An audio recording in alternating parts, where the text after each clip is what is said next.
Super Collegiate Invitational. Our Philippine qualifiers are powered by Clara, Olay, and Codashop. My name is G10, coming at you, and with me is the lovely and talented. Thank you. Hey, thank you very much for the welcome. And yeah, very excited for today because again, this is the second day for CVCI, and we've only got the top 3 teams that are left for the competition.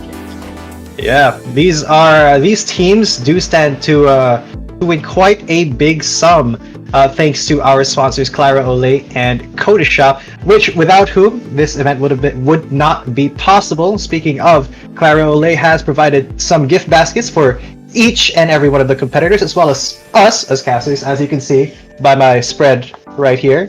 Aha! We've got their dips, the Dip It Good series.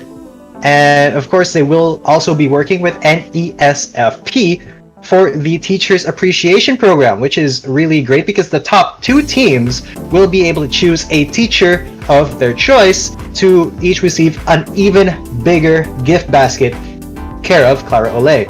They've also been kind enough to they've sent us these incredible dips. Right now I have the salsa right here. I got a chip, got some salsa on it.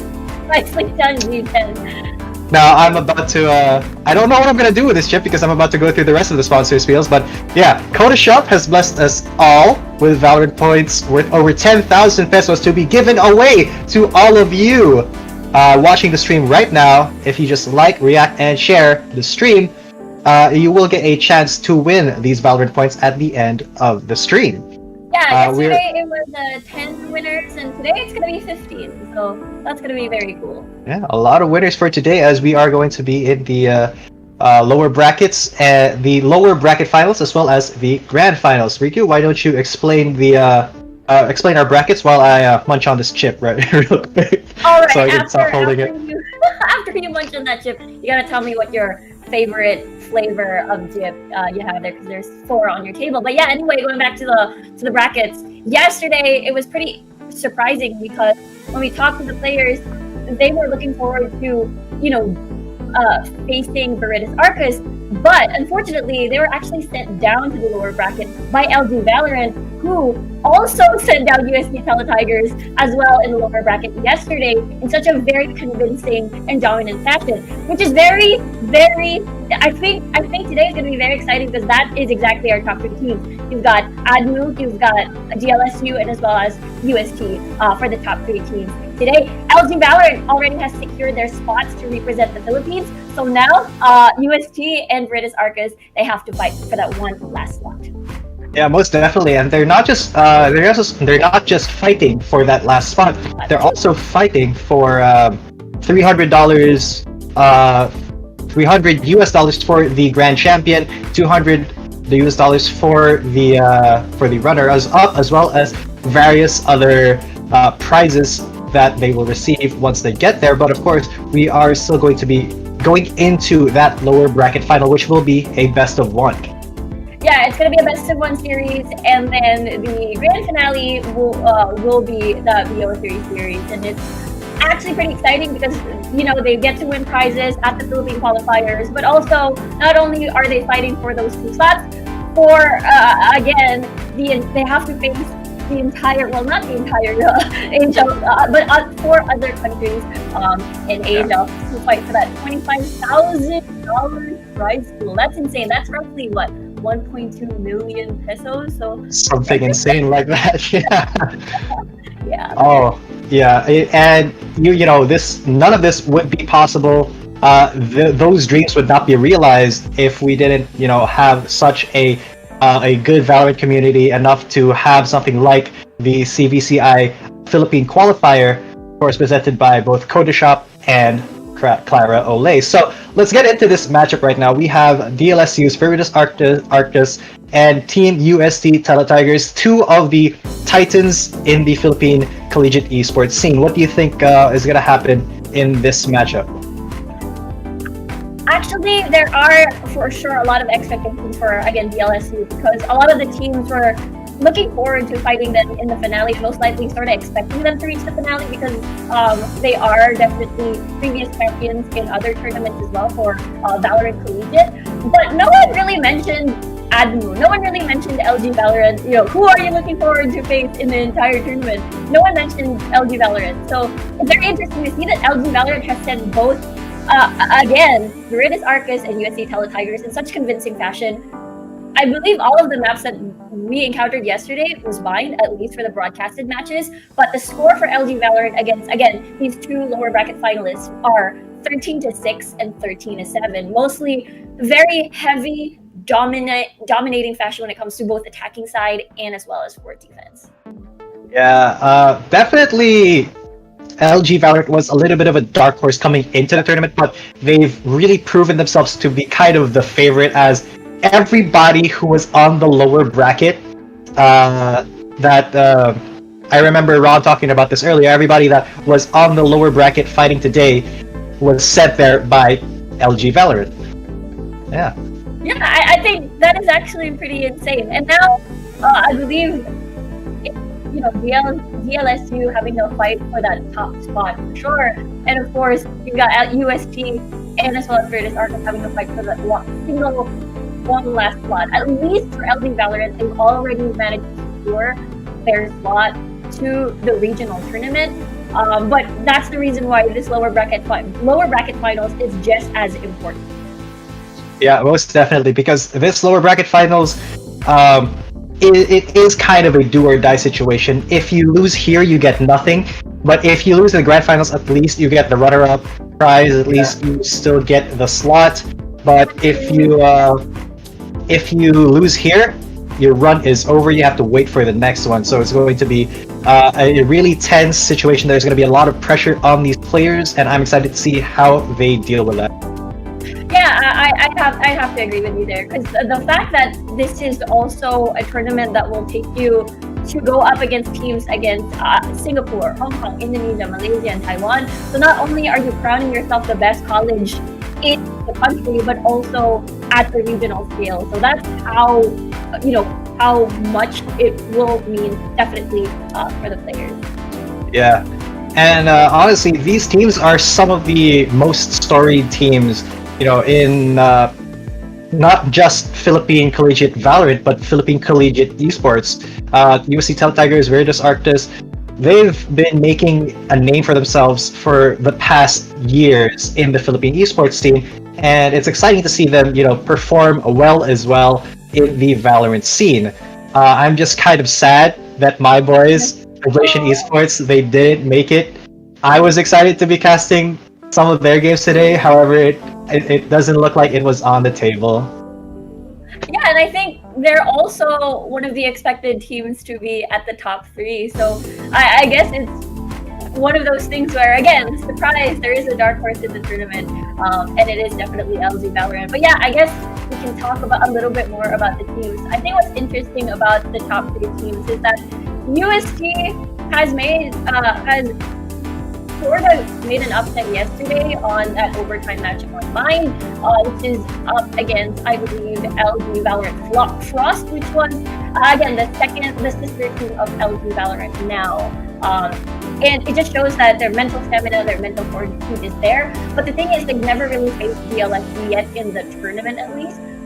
So we never really saw this matchup before when it comes to, again, this CVCI. That's all right. It's kind of a confusing acronym sometimes, and definitely it's a much longer, proper name, so it's understandable. But yeah, these are, as you were saying, like a lot of teams were excited to face DLSU, and I know for a fact that the USC Teletigers, they have such an insane esports program there at UST.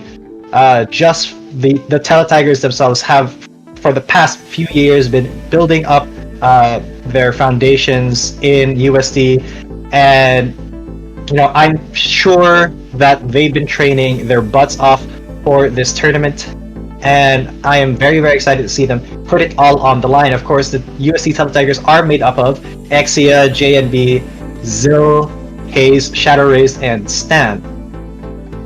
while Team DLSU Viridis Arctis are made up of Willie, Savvy AK, Rosso, Bowster, AG Realist, and Vintage. Tell me, Riku, which of these players did you see stand out to you yesterday?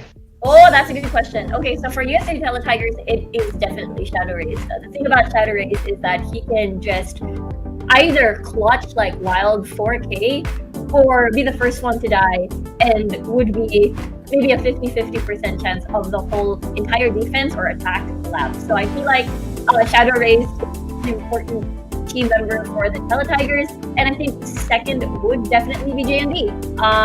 We've seen him be on that Killjoy most of the time. I mean, we've never really seen any other map except Vine, so I'm actually very, very happy to see this BO3 in the finals later. So we'll see maybe possibly a 3 maps on this tournament. Yeah, I do want to see that full 3 map match because it takes a lot of mental fortitude to play in a best of 3, especially in a game like Valorant. It's not exactly quick, but it's not slow games either.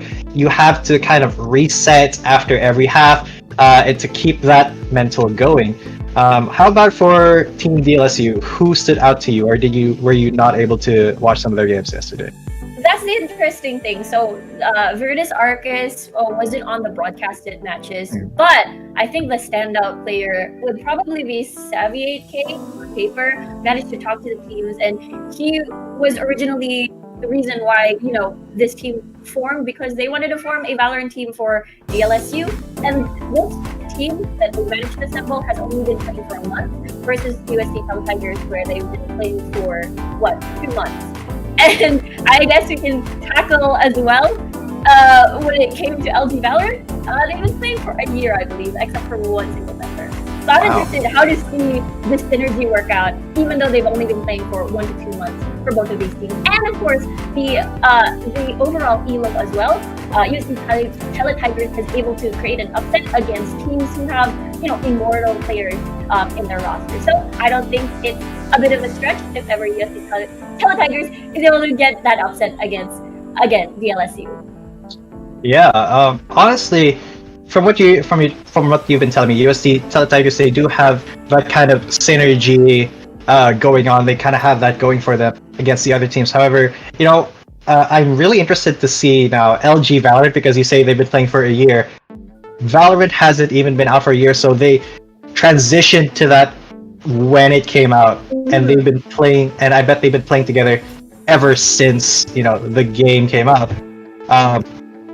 And that's honestly kind of interesting as well, because as a team, as an esports team, if you've been playing together for a long time, you kind of know the rest of your members' how do I say this, habits and things they tend to do. So in a game like, say, CSGO, which I'm pretty sure is what they transitioned from, yes, that's right. It's very important to be on the same page as the rest of your team. And it's even more important, especially now in Valorant, where you have to coordinate the skills, the utility, before the barrier even drops. You have to go in with a game plan for every round. Yeah, definitely. I think that's one of the things where do you put your smoke, not the smokes, where do you put your slow orbs, where do you put your nano swarms, and you're able to get that different, like a higher depth of strategy, just because of the many agents with the many abilities that they have. But yeah, it looks like this is gonna be another Vine game for today. Yeah, definitely one of the favorite maps here at the Cyber Athlete Valorant Collegiate Invitational Philippine Qualifier 2020, powered by Clara and Codashop. That is a mouthful and a half, but it is, once again, definitely one of the favorite maps here. Just like the jalapeno cheese is my favorite dip from Clara. It has a really great blend of cheesiness and spiciness. And if you do want to have some Valorant skins, we are going to be giving some away this stream. That is actually my favorite flavor. Oh, hey, nice. I've tried like pretty much all of them. And Yeah, and the cheese, the straight cheese is not like it's nothing special. It's the cheese that you kind of expect, but the jalapeno cheese adds another level to it with the right amount of spice. And I want to see that amount of spice in this Valorant game right now as we head into the first match of the USD Teletigers versus DLSU Viridis Arctus in this opening match of our broadcast. Yeah, USD Teletigers starting on towards that defense. And I believe the other one would be Viridis Arcus. Maybe they're on attack. Yeah, that's DNB on the Killjoy. We brought it up earlier. He was definitely the king of A side, while the rest would be guarding. We'll have to see. Found them. Yeah, and the thing about Killjoy on defense is that you can pretty much almost solo hold a site. And that's kind of what JNB is doing here at Heaven, preventing the ingress. Oh, although he is going to have to fall back here in just a little bit as they are about to come through. Although Shadow Rays is going to be getting a very big push here. He does not get the smoke though, just right before they are entering very aggressively here into the site, trying to retake it. There is a kill gonna go onto the Cypher. So, hold up. One enemy. Yeah, my screen just froze, yeah. Oh, okay, that is unfortunate because Shadow Race, again, we mentioned, if he dies, he dies. And JNB, that is the second player that you gotta watch. He only has 50 HP and a turret. Unfortunately, yes. Unfortunately, yeah, the stream just kind of froze, but I do believe if JNB was not able to clutch that, it would be a huge advantage for the DLSU Viridis Arctus. And with an Omen and Reyna, I do believe that they were able to take the first round, putting Teletigers at a little bit of a disadvantage going into the second round. Yeah, I think it was an awkward position anyway, since it was a 1v2 situation. And therefore, JMB tried his best for sure. But that's going to be a very huge boost winning that first pistol round. We'll have to see whether or not Viridis Arctus decides to upgrade their weapons, get the Spectre in. JNB with a shorty. I respect this choice, but will it pay off for him is a really good question as the stream freezes again. But he is going to be playing a close angle, going to use the teleport to get in, and already DLSU is making waves, taking out 3 members already, taking out the 4th for the 3rd kill of Rosso, although he will get taken down, and the last kill will be to Savvy 8K taking down Hayes. Almost a pretty clean round there for Viridis Arctus. Yeah, I think that is still a very, very good attempt by USC Teletigers, able to at least remove some of the Spectres that Viridis Arctus was able to buy after winning that pistol round. So I think it's a semi-win that they'll be happy for. But then, gotta worry about USC Teletigers, especially that they do have the guns now to fight back on this third attack from the Green Archers. Definitely going to be a little bit of a hustle here for the USC Teletigers, as Viridis Arctus, they have shown us their aggressive style of gameplay, just kind of running into the site, but they are playing it a little bit more reserved. That grenade did not tag anybody, I don't think, but it does seem like the jet from Viridis Arctus has met her demise. However, the Viridis Arctus are still kind of hanging around there.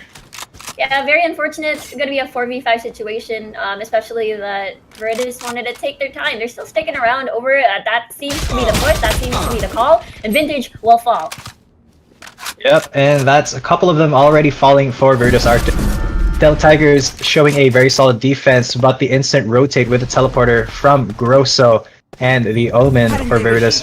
This is going to be a little bit dicey for them, as there are still 2 members of the USC Teletigers guarding the site. One of them will go down, but it's a trade 1-for-1. Although Exis is going to grab the 2nd kill for himself, grabbing the first round for USC Teletigers. And there we go. That's what we were talking about. Remember having to, as long as Shadow Raised is able to survive in the first initial attempt on towards pushing a site from the enemy team from Viridis, as long as his team is able to survive before he's able to rotate, then USC Tell Tigers can definitely make something happen. Yeah, and Virtus Arctis, they have to kind of rethink their strategy now, because due to that loss, their economy is not in a really good spot. So they are going to be playing a little bit handicapped here. They have to not be as aggressive as they were. Although that is a good placement of cameras, a good use of Aldrone there for Virtus. Playing it just a little bit more slowly. Oh, actually, Vintage going for the Hunter's Fury will fail to hit anybody. Oh, actually, it's Savvy 8K who gets the first kill onto Xylee. And now it's a 4v5, giving Virtus a very good chance at actually taking this round by storm. Yeah, JMB still sticking around on towards A side. They still have its lurker versus lurker around A. Savvy 8K trying his luck. Nicely done headshot, shifting over towards backside. Unfortunately, not winning that duel for the 1v2. Shadow Rays actually popping off here. He's gonna get one. He's gonna go through the wall. That was actually JMB getting that kill, but through the wall another time. Shadow Rays getting his third kill, and USC Tell Tigers with their second round. That is really good for USC Tell Tigers. They're able to, even though losing the pistol round, they're still able to swing it back in their favor after, again, having to get those weapons after having the eco. And again, USC Tell Tigers, they were the type of team, even though, again, average elo, high diamond, even though they were up against Immortals, they were still able to land an upset and take it to overtime. And now, same thing, Virtus Arctis. You've got, what, 2 Radiants, 2 Immortals, and 1 Immortal 1. So they're really, really high up there on the leaderboard. Yeah, but USC Tell Tigers showing us that sometimes teamwork can make the dream work. And although I do commend Savvy 8K for, his great movement with the jet, peeking that corner, peeking that corner while throwing a smoke out, and seeing immediately that there was a Sova there, dashing back into cover and then re-peeking. That was just a very precise series of key presses that is, it's not that easy to pull off mechanically. So that did reward him with enough kills to actually have his ultimate up. I wonder how he's going to be using it in this round. Yeah, very curious to see too, especially when they shift over to defense. Might be a little bit tricky, considering they still got Omen smokes, but Jet able to reposition for a better angle for sure. Now Savvy 8K does have his ult. No ults on towards USC Tell Tigers' side. I believe they've already used it in the previous round. But that's 3 ults available for the Green Archers. So a very, very strong round number 5 coming in for this match. Yeah, and as round number 5 is about to start in just a second, I do want to commend as well Clara Olay for setting us these amazing dips. I was silently munching on another salsa-filled chip earlier. It filled me with great determination to cast this match and enough energy to do so as well. As Willie and Reina are making their way towards Hookah, slowly peeking, finding nobody there.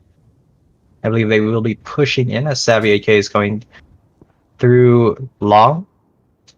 Going to meet the Sova here in just a second. Just barely misses him though. But now Virtus Arctis, they have control of the opening avenues towards this site. They're going to be going for the execute already. Savvy 8K going to get one, going to dip back into cover, going to grab another 2 kills for Savvy, and it's going to be the site for Virtus Arctis, although the Sova has gotten one in return on USC Tell Tigers side. Exia, will he be able to get something vintage though? Has the recon bolt as well as the shotgun. He's going to be throwing it in, and actually it's going to be Grosso who grabs the kill through the wall. The Killjoy's the last man standing. Savvy 8K dashes back away from him, baiting him right in time for Vintage to take him out. Yeah, Savvy 8K is just performing really, really well in this game. Especially there are teams that really either decide to go double sentinels and not pick up the jet, but Savvy 8K being a very, very confident jet player, really helping Virtus Arctis out.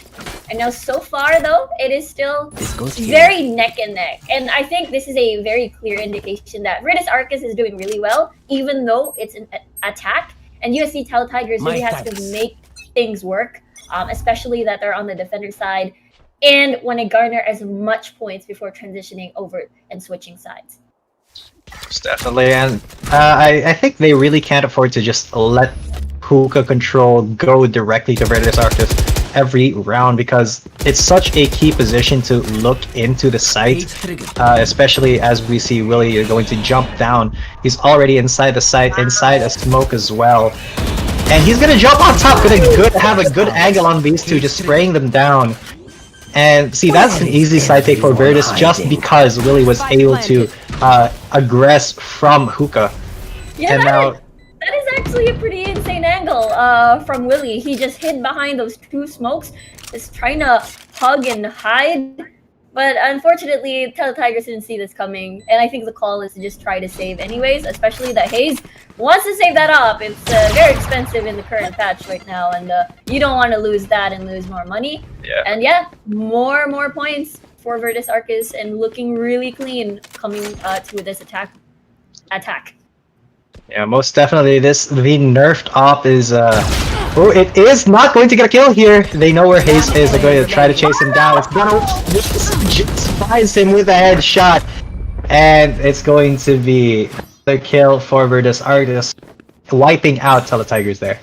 Yeah, the Green Archers are just hunting. It's like hunting season, and even though they're so confident and they just roam in squads just to make sure they're able to remove those weapons away from USD Tigers, even though they so desire to save. And again, looking pretty solid. 2-4 USD Tigers. I wonder what they can do, because they're just overwhelming. Like, Veritas is just overwhelming them with a lot of smokes. They get the first frag, 0 trade, and basically just take control of the site. And that is the unfortunate thing.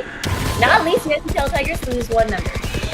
Yeah, as I was saying, Tigers really can't afford to let Hookah Control go, especially since it's already Savvy AK popping off on top of the boxes, and that's already 3 members of Tigers down. And I do believe that it was 2 kills for Savvy, and through the Cypher cage, it's a kill for Vintage, taking out Hayes. He knows that Killjoy's there. Killjoy does get a kill. He does not get the op shot off at the JMB though, although the Reyna is going to go and take him out. Grosso with the last kill. Virtus Arctis leading 6-2. 6-2, especially on towards attack. Looking pretty confident. And yeah, unfortunately, that is the thing. You mentioned losing Hookah Control very early. Losing Hookah Control really early means Shadow Raze is not able to do Shadow Raze things. Yeah. And I think, you know, Veritas Arcus can just copy paste this sort of strategy, and it just really overwhelms the Tigers. Yeah, the Tigers, they really do have to adapt to this, because Veritas Arcus, they're basically getting free entries here. And Tigers, they're playing a little bit too defensively. And it's not working out for them. They really do have to adapt and overcome, even though, you know, it's easier said than done versus Virtus Arctis, as Vintage is shooting his shots through. Will not get anybody though. Will not get anybody. Killjoy ult. Lockdown actually pretty much destroyed in the turrets as well. Savvy AK has already infiltrated the site. There's still 4 more members. 3 more members still alive, at least. XCS still having a little bit of control over Elbow, having a little bit of that angle. But the spike still hasn't been planted. Joke's over! That was a crucial miss there. Just saw the head of that. I believe it was the jet for a fraction of a second. And Vintage already rotating, used the teleporter. Gonna come through the bathroom. So he's actually just gonna go for the ult point, as well as the rest of Virtus.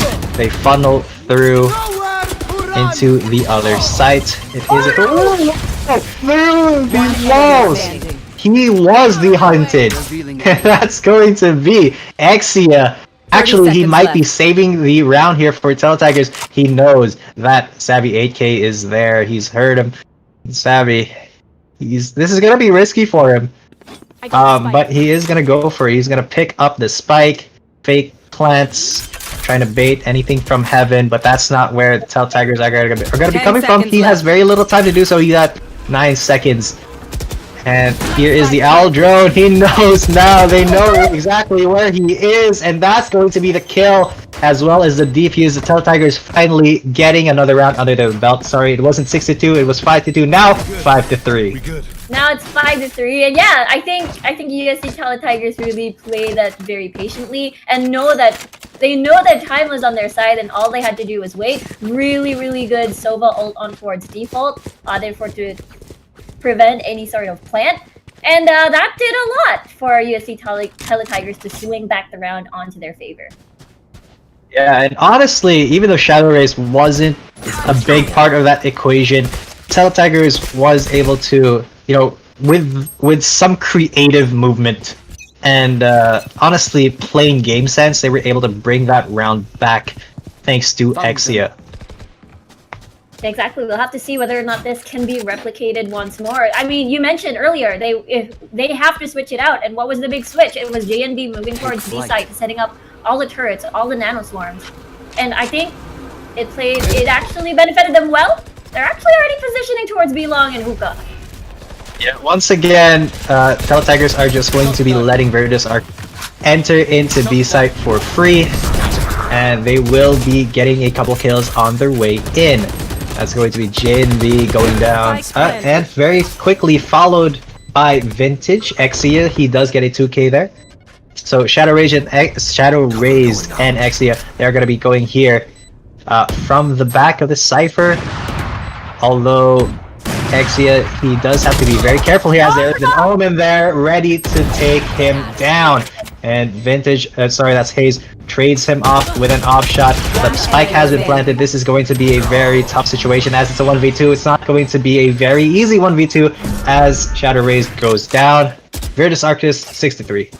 I think that was the perfect situation for the Tigers. As long as they're able to hold out the side, make sure no one dies first, and wait for the rest of the squad to rotate towards the side. I think that was the perfect situation, except that it all happened too fast, and Virtus Arctis just, again, play their usual of just overwhelming the site, and again, winning all of these duels and preventing any sort of trades whatsoever.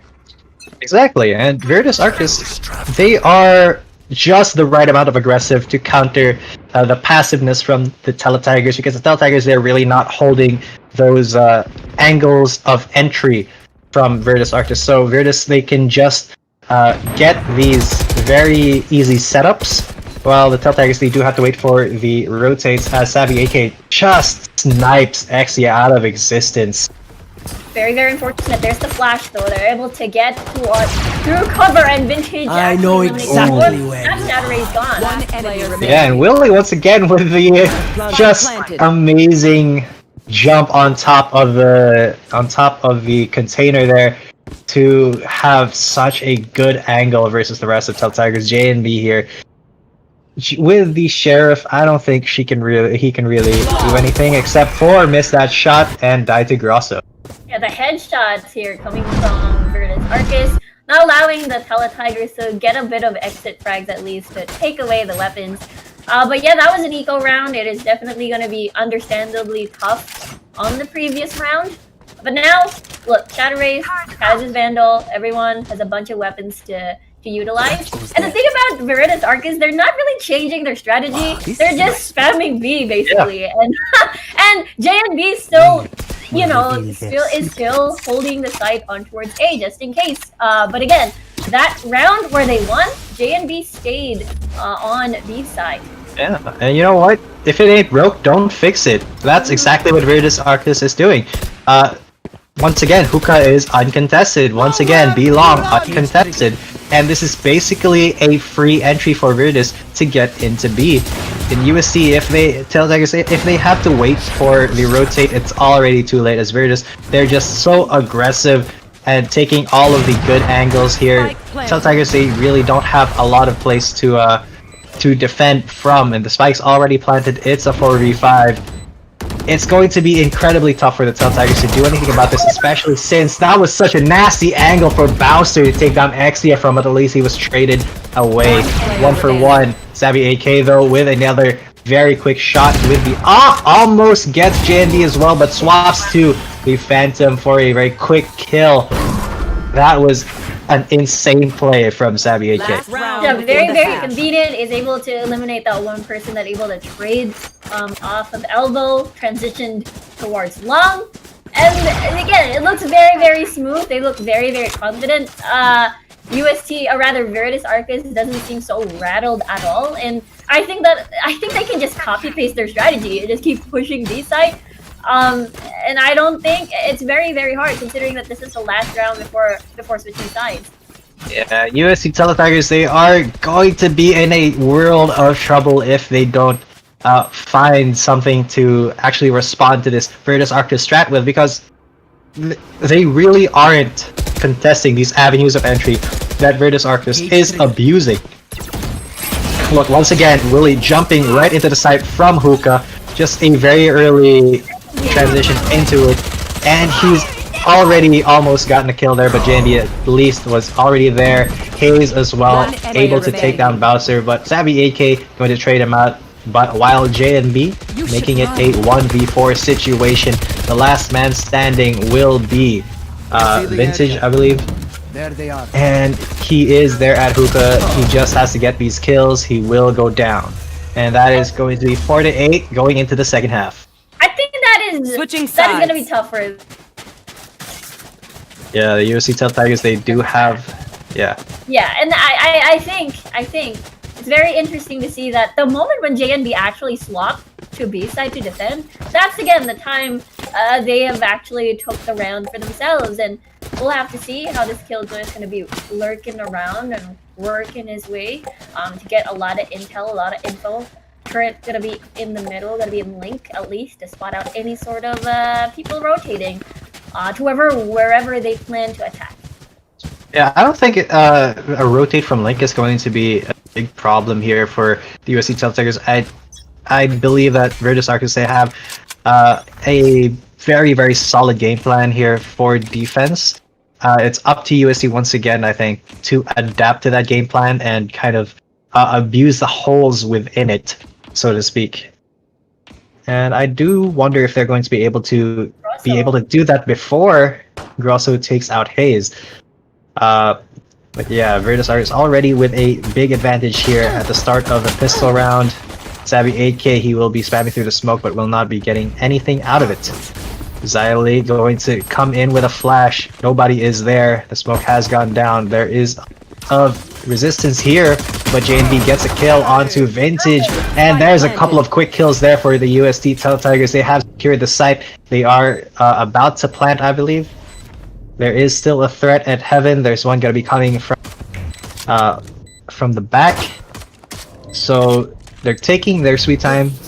They've already planted, sorry. And it's Virtus Arcus taking their sweet time here on the retake.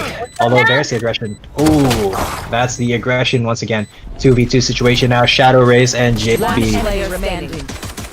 How will they do it? It's gonna be a 1v2 situation. Will he do it? That's the reload, unfortunately. That's gonna be 3 frags for Grosso. And Virtus Arcus is able to defuse the bomb. Grosso just finding those heads one after the other.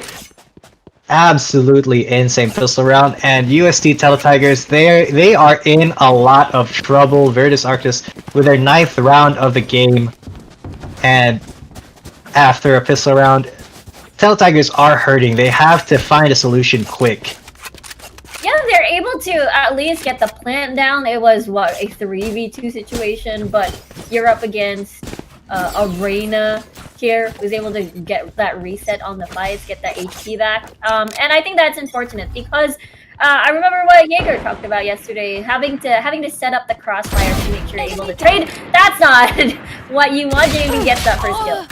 Yeah, and he does instantly get traded by Willie, and that's the signal for the rest of the USC Teletigers to rotate off of B, try to go for something on A, walking their way there. Xylee, they are about to face the Cypher. There are 2 of them, and they do get him. It's also going to be another kill for the Teletigers, but Grosso with the Marshall laying down the law here, saying, okay, if you want to get into the site, you have to go through me, and I'm not an easy person to get through as he takes down Hayes as well, bringing it to a 2v2. It's now Shadow Raised and Exia. Speaking of Exia, he's missing his shots here. Has to reload versus the Marshall. He does get the kill, grabs the Marshall, and Shadow Raised takes the last man out and steals that round away from Virtus. Yeah, I'm pretty sure Grosso was not prepared for that. It was a Marshall versus the Frenzy.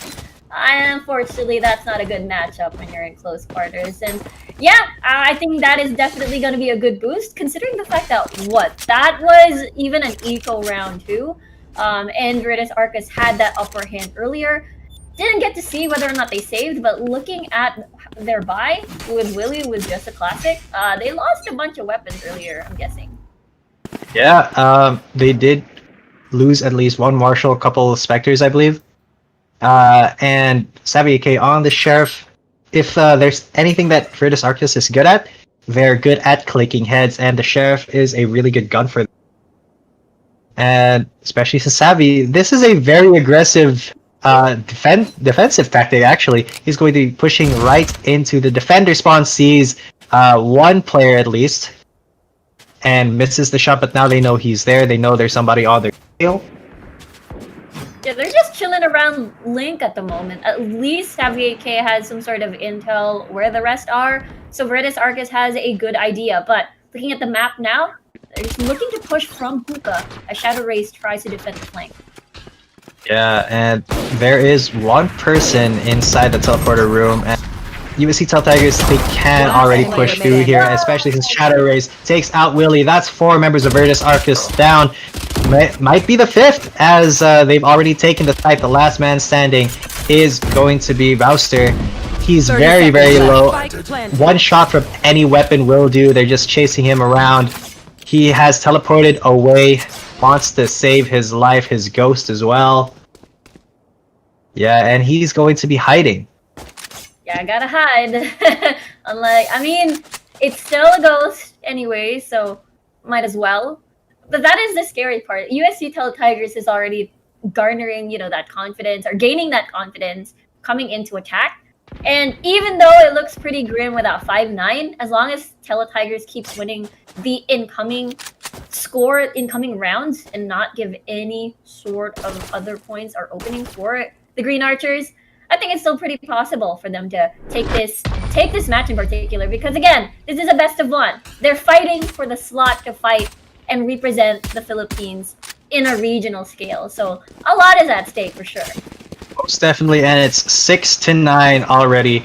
USC Tigers, they have the momentum coming into this, but Virtus Arcus, I believe they will be able to buy for this round. Yeah, they have bought guns, so it's going to be a little bit tougher for Tigers to just run away with a round there. And I do like the fact that the Tigers, they're not committing to a single attack strategy like Virtus Arcus did, but they're kind of switching it around, adapting on the fly. Yeah, we'll have to see what adjustments they decide to make for the defense of Virtus Arcus. Again, still working out on towards the Cypher. They have that jet for that up, for that angle. They're shooting through the smoke. JB loses that. That's a really, really good kill from CVCI. Yeah, Savvy just had the better aim through the smoke. Neither of them could see each other, and honestly, it was a little bit of a game of luck, and CVCI was the one who rolled the dice better. Yeah, he had definitely the high ground on the top of that container, so they'll be satisfied with that, because again, USC Tigers has to fight this 4v5, and JNB is definitely one of those important members that we saw earlier on defense and even towards yesterday. So we'll have to see how the rest is able to step up. Again, very 6-9 on the scoreboard. Yeah, especially since this execute is going to be a little bit iffy. There are 3 members of Virtus right here, and there's one right behind him, but she's already on the other side and almost paid off. But Saucer took him out. Vintage, though, is going to get Xylee as well, although Shadow Raised and Exia, they tried their best, but at the end of the day, Savvy 8K got him through the wall there, 6-10. Even though it's 6-10, even though USC Tigers have been winning rounds here and there, even though they've actually won an eco round, the way that Virtus Arcus, the way that they move, it doesn't seem like they're worried at all. It seems like they're just dancing around the map at the moment. And, Tigers, hasn't really rattled the Green Archers just yet. And time is ticking. They're just 3 points away from heading into match point and taking that second slot to represent the Philippines. Yeah, the Teletigers, they do have to step it up. They did gain some momentum, but they've lost it a little bit here as Virtus Arctis. They've made it to the double digits. USC Teletigers, they have to kind of refine their strategy, and I do think that they're good at adapting on the attacking side. I just have to see it. You know, it happened for a couple rounds, but Virtus Arctis, they were able to readapt as well on the defending side. Yeah, I think the opportunity for the Teletigers, if the Green Archers just try to push aggressively, I think they're really good at punishing and trading. But if Virtus plays like this and plays so patiently and slow, the Teletigers is forced to just enter a site and hope to win the duel. Yeah, that's honestly not a spot you want to be in, but Hayes is going to prevent that entry there. It's Grosso. Click the head of Hayes super easily there. Suddenly it's a 4v3. It's a 4v1. And Bowser is going to take one down. X is trying his best. He's got one, but not the other. Bowser grabs his third kill. 6-11. Virtus Arctis almost at match point here. That was actually looking pretty solid for the Teletigers. It's just unfortunate that they couldn't really set up trades here and there. And who was it? Wasn't Nexia. But unfortunately they couldn't set up any sort of trade whatsoever, going in 1 by 1. And then Virtus Arctis just try to clean up. Yeah, that was a textbook defense from Virtus Arctis, and honestly, it wasn't them just being good at the defense. Yeah. Oh, there it is. A 1-for-1. It was the Teletigers' mistakes there. Oh, Vintage actually taking down. Yeah, that's going to be a really bad spot for the Teletigers to be in. It's a 3v4. They're going to have to walk their way over to the other site. JNB here just slowly making his way, guarding the teleporter room. Yeah. No one is there anymore is able to pick up at least a Phantom. And towards this round, again, every single round is going to be counting. And they really need to win every single one to make sure that Virtus Arctis doesn't reach match point on the next round, most especially. And they're taking their sweet time. It doesn't look dire because it's a 4v3 situation, but it looks awkward. Because actually it's just a Cypher on site, if I'm not mistaken. Yeah, there are. I think they're about to run into the Sova here. Oh no. Yeah, they have triggered the Cypher cage. They're going to trigger a lot of the Cypher traps, and that is the Vintage going to take JNB down through the wall. Shadow Rays takes him out as well, and it's going to be the last standing here, Xylee. He is desperately defending, but he will go down. Match point for Virtus Arctis. One more round to represent the Philippines. Match point. That is crazy. Virtus Arctis just came from different sides, and they have been alternating their playstyle. Either they want to push, or they want to just sit, go on a standstill and just wait for the Teletigers to pursue and push a site and commit to a site. And that is interesting because I don't think the Teletigers are prepared for it. I mean, they were ready. They traded off at back, but someone just came up from teleporter, and the trade, unfortunately, was not a trade, and getting that numbers advantage, putting the Teletigers in an awkward spot. Now, though, with the Teletigers, JNB grabs the opening kill onto Savvy 8K. Axia trying his best to get a kill through the wall. Will not pay off for him. Vintage, though, he might be able to try the same thing very soon. And that's actually Virtus Arctis. They've lost 2 members now. Teletigers, they are at the advantage here, but they're taking their time to take the site as well. They don't want to make any mistakes here. Any single mistake can lead to them being booted out of this tournament. Grosso as well. He's been performing really, really well. He's going to come into elbow. He's still walking. We'll check the angle. We'll take down Xylee and instantly retreat. They know he's there now. He's about to come in and face 2 people. He's going to take down JNB. And he's going to be taken down by Shadow Rays, but that brings us down to a 2v3. A very manageable retake here for Virtus Arctis, especially with Vintage on that server, but I don't think the retake is here. I don't think it's possible. They've run out of time. Virtus Arcus ran out of time.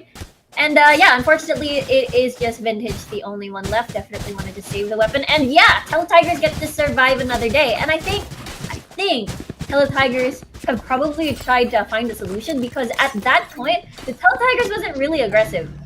Virtus rather. Virtus weren't really aggressive, and they just waited on them towards their site. Teletigers committed fully, no hesitation, pushed through the smokes. And they're able to get the plant. I think maybe that's what they're trying to look for this time around, especially that there's 2 people guarding A. Yeah, and honestly, the USC Teletigers, they have to read how Virtus Arcus is playing, which is incredibly difficult, because Virtus, they really don't have a set game plan except for kill everything as Willie does. As well as Sabi 8K, the last man standing is Phoenix. He will go down. Zylee is the last man eliminated. Virtus Arcus, they will go to the grand finals, and they will take the other spot of the Philippine representatives. That is a very convincing and strong win. The thing about it is that USC Teletigers were definitely very excited to face LSU, but they have the Green Archers just really made a statement that it was very, very strong. That's the bottom line. Yeah, that was a statement and a half from the DLSU Green Archers Virtus Arcus. Honestly, Savvy 8K, his aggression was so key to those early rounds for Virtus Arcus, as well as I believe it was Willie who, when they were on attack, he was just jumping into B side over and over again. That's the thing. He's a cypher. He's just jumping in from hookah with zero threat whatsoever. And yeah, I think that is a statement on how confident the LSU team are. Yeah, and honestly, great job as well from USD Teletigers. They did their best, but DLSU, they kind of outclassed the Teletigers here. And I do have to commend Shadow Rays, JME Exia. They were making some really good plays individually, but it kind of felt like the USD Teletigers, they didn't know how to play against DLSU, just because DLSU was their playstyle was so flexible, they were so unpredictable that USC Teletigers, they kind of seemed lost sometimes. Yeah, and I think that was what happened yesterday when the Teletigers had to face LG Valorant yesterday. And speaking of LG Valorant, I'm pretty sure they're excited for their rematch up against DLSU Virtus Arcus. So I wonder what's going to happen, because again, LG Valorant was the one that sent them down towards the lower bracket. Yeah, not only that, it's going to be the fated match. ADMU versus DLSU. This is a story that we've been telling for years in traditional college sports, now in collegiate esports. I'm extremely excited for this because, it's always been a who's better than who in the basketball scene, the football, all of the other sports, all the physical sports in the collegiate scene. That's always been the rivalry, and I'm excited to see it play out here in our grand finals. Yeah, that's the thing. They've already secured their spots. ADMU and DLSU have secured their spots to represent the Philippines against 4 other countries from Asia. And now it's, again, the battle for bragging rights, and of course, the first and runner-up prize for the Philippine qualifiers. Yeah, and these first and runner-up prizes, they're nothing to sneeze at. It's for the grand champion, we have $300, $100 worth of Valorant Points from Codashop, official CVCI t-shirts, gift baskets for them, as well as a teacher of their choice, and obviously the slot for the CVCI regional. The runner-up will also get most of the same things, except they will only get $200 in cash. And of course, the viewers out there can get to win something too, courtesy of Codashop. I believe yesterday was 10 winners of 1,500 plus points of Valorant Points, basically. Today it's going to be 15 because it's a big day. It's the grand finale, and it's also crowned with 2 representatives today. So, yeah, I guess it will be announced later on at the end of the stream. If you guys want to get a chance at grabbing those Valorant Points, grab yourself new skin. It's very, very simple. Like the stream, comment, as well as share it to your wall. and we will be picking 15 of you lucky ladies and gentlemen to receive 1,500 Valorant points. So, if you do want that, just be active on the stream. Yeah, very easy peasy squeezy, basically. Yeah, We will be back though. Yes. We'll be back for our very next game. It will be a best of 3 versus between LG Valorant and DLSU Virtus Arctis. My name's been G10 coming at you, and this is the lovely. Good. I will see you later.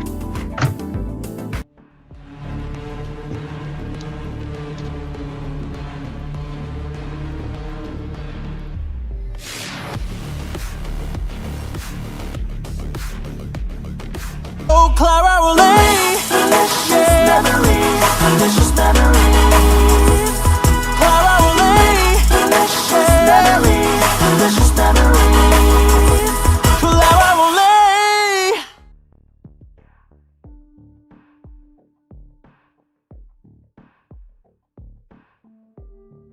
Clara, oh, Clara will lay delicious memories, delicious memories.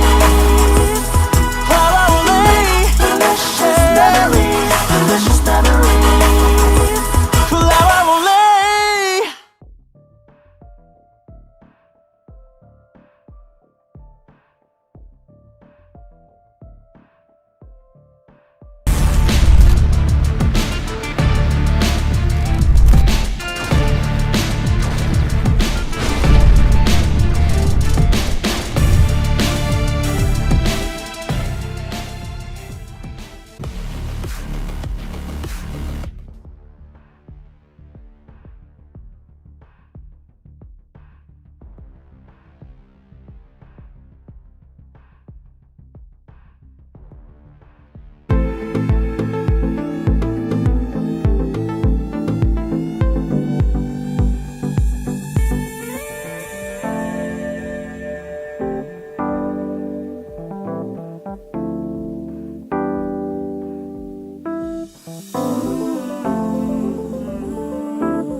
All right, welcome back, ladies and gentlemen, to the Cyber Athlete Valorant Collegiate Invitational Philippine Qualifiers 2020. Once again, presented by Clara and Codashop. My name is G10. Coming at you, I'm casting with the very lovely and talented Riku here. Thanks for having me. Very excited for the finale that we're going to be having today.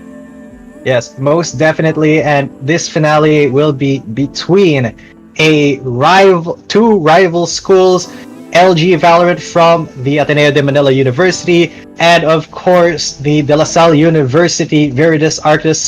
This is a story that has been going around for years in the Philippine collegiate sports scene, and I'm excited to see it play out in Valorant today. Yeah, I'm pretty sure a lot of, again, the students from the colleges are very excited to see this very classic matchup. And now we get to see it again here in Valorant form. And a lot of exciting things to say, I guess, because, again, we've already crowned the two representatives of the Philippines, but now they're having to fight against bragging rights and as well as the prize pool. Yeah, it's not just bragging rights. They do get a lot of goodies. It's for both for bragging rights and of course the glory and the money, because these guys will be getting a lot of goodies, cash, $100 worth of Valorant points from Codashop, official CVCI t-shirts. They'll also be able to give a gift basket to their favorite teacher, courtesy of the NESFP, as well as you said, the slot for the regionals of the Cyber Athlete Valorant Collegiate Invitational. The difference being, the grand champion will get $300 and the runner-up will only get $200. Yeah, and of course, it's not only the teams that get to win tonight, but also giveaways for the viewers. Yesterday, courtesy of Codashop, we had 10 winners of over 1,500 Valorant points. But today we're going to have 15. So just as G10 said, be active, react, like, share the stream, get a chance to win some Valorant points from Codashop. Yeah, and I do believe that we have already we've started picking some of the winners already. And we will be picking the rest of you. We will reveal it at the end of the stream. So watch till the end to see if you've gotten 1,500 Valorant points for yourself for liking, commenting, and sharing the stream. We'll also tell you how to claim it later on. Yeah, so do make sure to stick around and, of course, watch the finale between, again, such a legendary classic matchup, which is, again, Veritas Arctis DLSU, and as well as LG Valorant from Adamu. And the thing is, Ateneo actually had two teams, or rather had another team that competed in the tournament, but unfortunately they got eliminated. So all students rallied towards LG Valorant for sure. And again, they've already secured their slots, but we still haven't crowned the Philippines qualifier champion. Yeah, definitely. It's going to be a very heated battle in this best of three, so we will be seeing more than Bind for once in this entire tournament. Yeah, we've seen nothing but Bind for the past 2 days, and honestly, I felt that you were like nothing but Bind. Yes. A lot of emphasis on towards Bind, but yeah, maybe we get to see Ascent. Maybe we get to see if we go towards the game number 2. Maybe I don't know. What would you rather have? Would you pen a split or Haven? I like Split better as a caster because it's a lot simpler than Haven. Haven just, with the 3 sites, there's a lot to take into account. There's a lot of avenues that the players can rotate from to. There's a lot of sneaky spots that they can hold, and the action in Haven is sometimes a little bit too fast. Yeah, but Split, a much more balanced map. However, it does suffer from kind of the hold mid scenario that we saw a lot in early Valorant. Yeah, for sure. Like, give up mid, give up the entire round sort of thing. So, yeah, I'm excited to see what the decision is. I have a big feeling that maybe Bind will be the first map, depending on what they decide to vote for. So, yeah, excited to see, the rest of how these teams are tested. Because, again, LG Valorant, you've got a combination of elos between around High Immortal and then 1 Diamond. And then meanwhile for DLSU, they've got 2 Radiant, 2 Immortal 3s, and 1 Immortal 1. Immortal so 1. Exactly. So it's like LG Valorant, remember, they sent DLSU to the lower bracket in a very convincing fashion. It was, the score was 13-6. So I am curious whether or not LG Valorant can do that again. Most definitely, because LG Valorant, they were a dark horse coming into it, but they are definitely one of the favorites now. And yeah, if you guys did not catch what we were saying earlier, these are going to be the prizes for both our grand champion and our runner-up. The only difference being $100 more for the grand champion, which for a lot of people is LG Valorant. But you know, DLSU, they are a little bit wild. I do believe that they can give Team LG Valorant a run for their money. Yeah, I do believe so, because again, remember when we talk to the teams, when they like, who is the team that you are looking forward to fight, and then everybody answered practically DLSU. No one really answered LG Valorant, but after this tournament, for sure, they are going to be looking forward, possibly in the next tournament. So I'm excited to see this BL3 series pan out for tonight. Yeah, and speaking of, I do want it to go I believe that is exciting way for any esports tournament to go all the way. It's always a pleasure to cast, it's always a pleasure to watch, and it does get your heart pumping, especially since this is a legendary rivalry here. ADMU versus DLSU. Yes, definitely. Considering that maybe could go to overtime and the whole 3 games full distance all across the series. And the first game will definitely be, again, setting the story, setting the stage, and give us a little bit of preview whether or not that can happen. Because if LG Valorant crushes Virtus Arcus in the first map, it might look a little bit dicey for the Green Archers. Most definitely. LG Valorant, they do have the priority. They do get to pick the side for the first map because they waiting at while DLSU was competing versus the USD Teletigers in our lower bracket finals. So they will have that going for them for now. After that, though, I do believe it's going to be swapped for the second map. And I do believe LG Valorant picks the first map, DLSU picks the second map, and the third map between the 2. Yeah, that is definitely what they're going for. Curious to see, because both teams performed really, really well in Bind. But again, we've already saw. That's the only thing that was played on the broadcasted matches. And I have a good feeling that maybe even the non-broadcasted match on the BO1. But I think the thing that sets the stage is the high expectations on towards DLSU. Again, they've already been crowned champions in other tournaments for the collegiate scene. But the thing is, the big difference is for LG Valorant, they have a 1-year experience in CS:GO and then now transition to Valorant. So the only player. They've only have 1 new player, which is Yaba. So again, dynamic synergy definitely intact. DLSU have been playing for a month, so it doesn't really. It means a lot. It doesn't show though. It doesn't. Yeah, USC Teletigers have been together as a team for 2 months. DLSU won. So yeah. Virtus Arcus, they do look like a team that's been playing for a lot longer. Their synergy is. It's up there with teams that have been playing together for years. It's honestly really cool to see because it seems like every play they make, they're on the same page. But yes, we will be heading right back to Bind, ladies and gents. I am sick of this map, but we will be getting off of it for the next one. For now, we'll stay true, staying on Bind.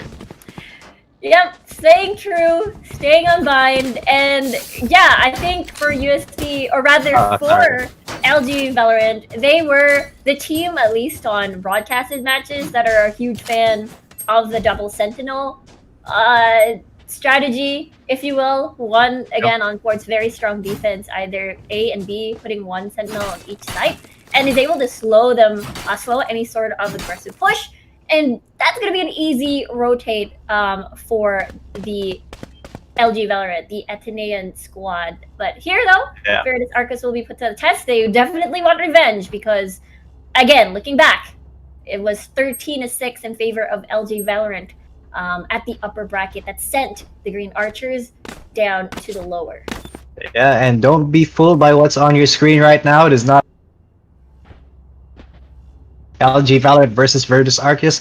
I'm actually very curious to see whether Veritas Arcus, if they keep their strategy from the last game, where they basically just take hookah, take main, and waterfall into B. It's been working out pretty well for them since the USC Teletigers before. They couldn't really respond to that strategy, and they basically abused it the entire time they were attacking. But it does look like the LG Valorant team, they do have a lot more resistance on that B side. Yeah, a lot of more resistance, having 30 more members guard that, having that Cypher in as well. Makes me wonder whether or not Willie will do the same thing of having to jump from hookah without being punished at all and entering the site. I guess comp-wise, very different. A lot of very aggressive agents on the side of Veritas Arcus. I suppose aggressive Jet Reyna in comparison to the double Sentinels that, again, this LG Valorant squad has. Yeah, and speaking of Willie going into hookah once again, there is a Cypher there. There is probably a camera there, and it is a Cypher versus Cypher. It's going to be LG. Smoke's down. That was Squammy, and that's actually the spike dropped in hookah. A little bit of a misstep there for Veritas Arcus. And we were talking about whether or not Willie can do the same thing, walking towards hookah, dropping down, and Squammy just denies that. Cypher versus Cypher, but this is the engage coming from both teams. Yeah, Savvy to 8k, he is going to take out Squammy. However, Brimstone will be taking down somebody as well. This is not looking good for Veritas Arcus. 3v4 now, and it looks like the LG Valorant team is slowly into the site. Veritas Arcus, they have to find another angle here or just completely rotate, which is what they're doing right now. It is just a Sage holding A, I think, although there is reinforcement coming already. Yeah, I guess still handling 30 towards seconds that. left. It's gonna be an aggressive flash, hiding towards the smoke, not gonna work. enemy 4v2 remaining. situation as Rapid B just aggressively pushes and wins that one. Yeah, Sage coming through as well, going to get shot in. Raise, however. And that's going to be the first round for LG Valorant. LG Valorant doing really well on towards the pistol round, setting the stage again. But then again, it is still the beginning. It is defense, especially with the setup that they have with that double sentinel, making it, I suppose, very challenging to fully commit to the site and buy some time. I guess it's a good what do you call this? Good effort still. Unfortunately, Willie cannot do the same strats what he did on the match against. I have USC retrieved the Teletigers. spike. Yeah, and here we go once again. Veritas Arcus, they are a very, very aggressive team.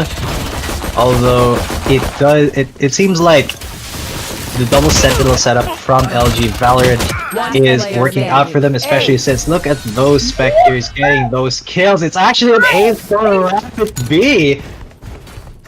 While we didn't see it, I'm sure that was a highlight play and a half That was, to take the last kill. surely a highlight reel. Team captain flexing the Phoenix here, especially on round number 2.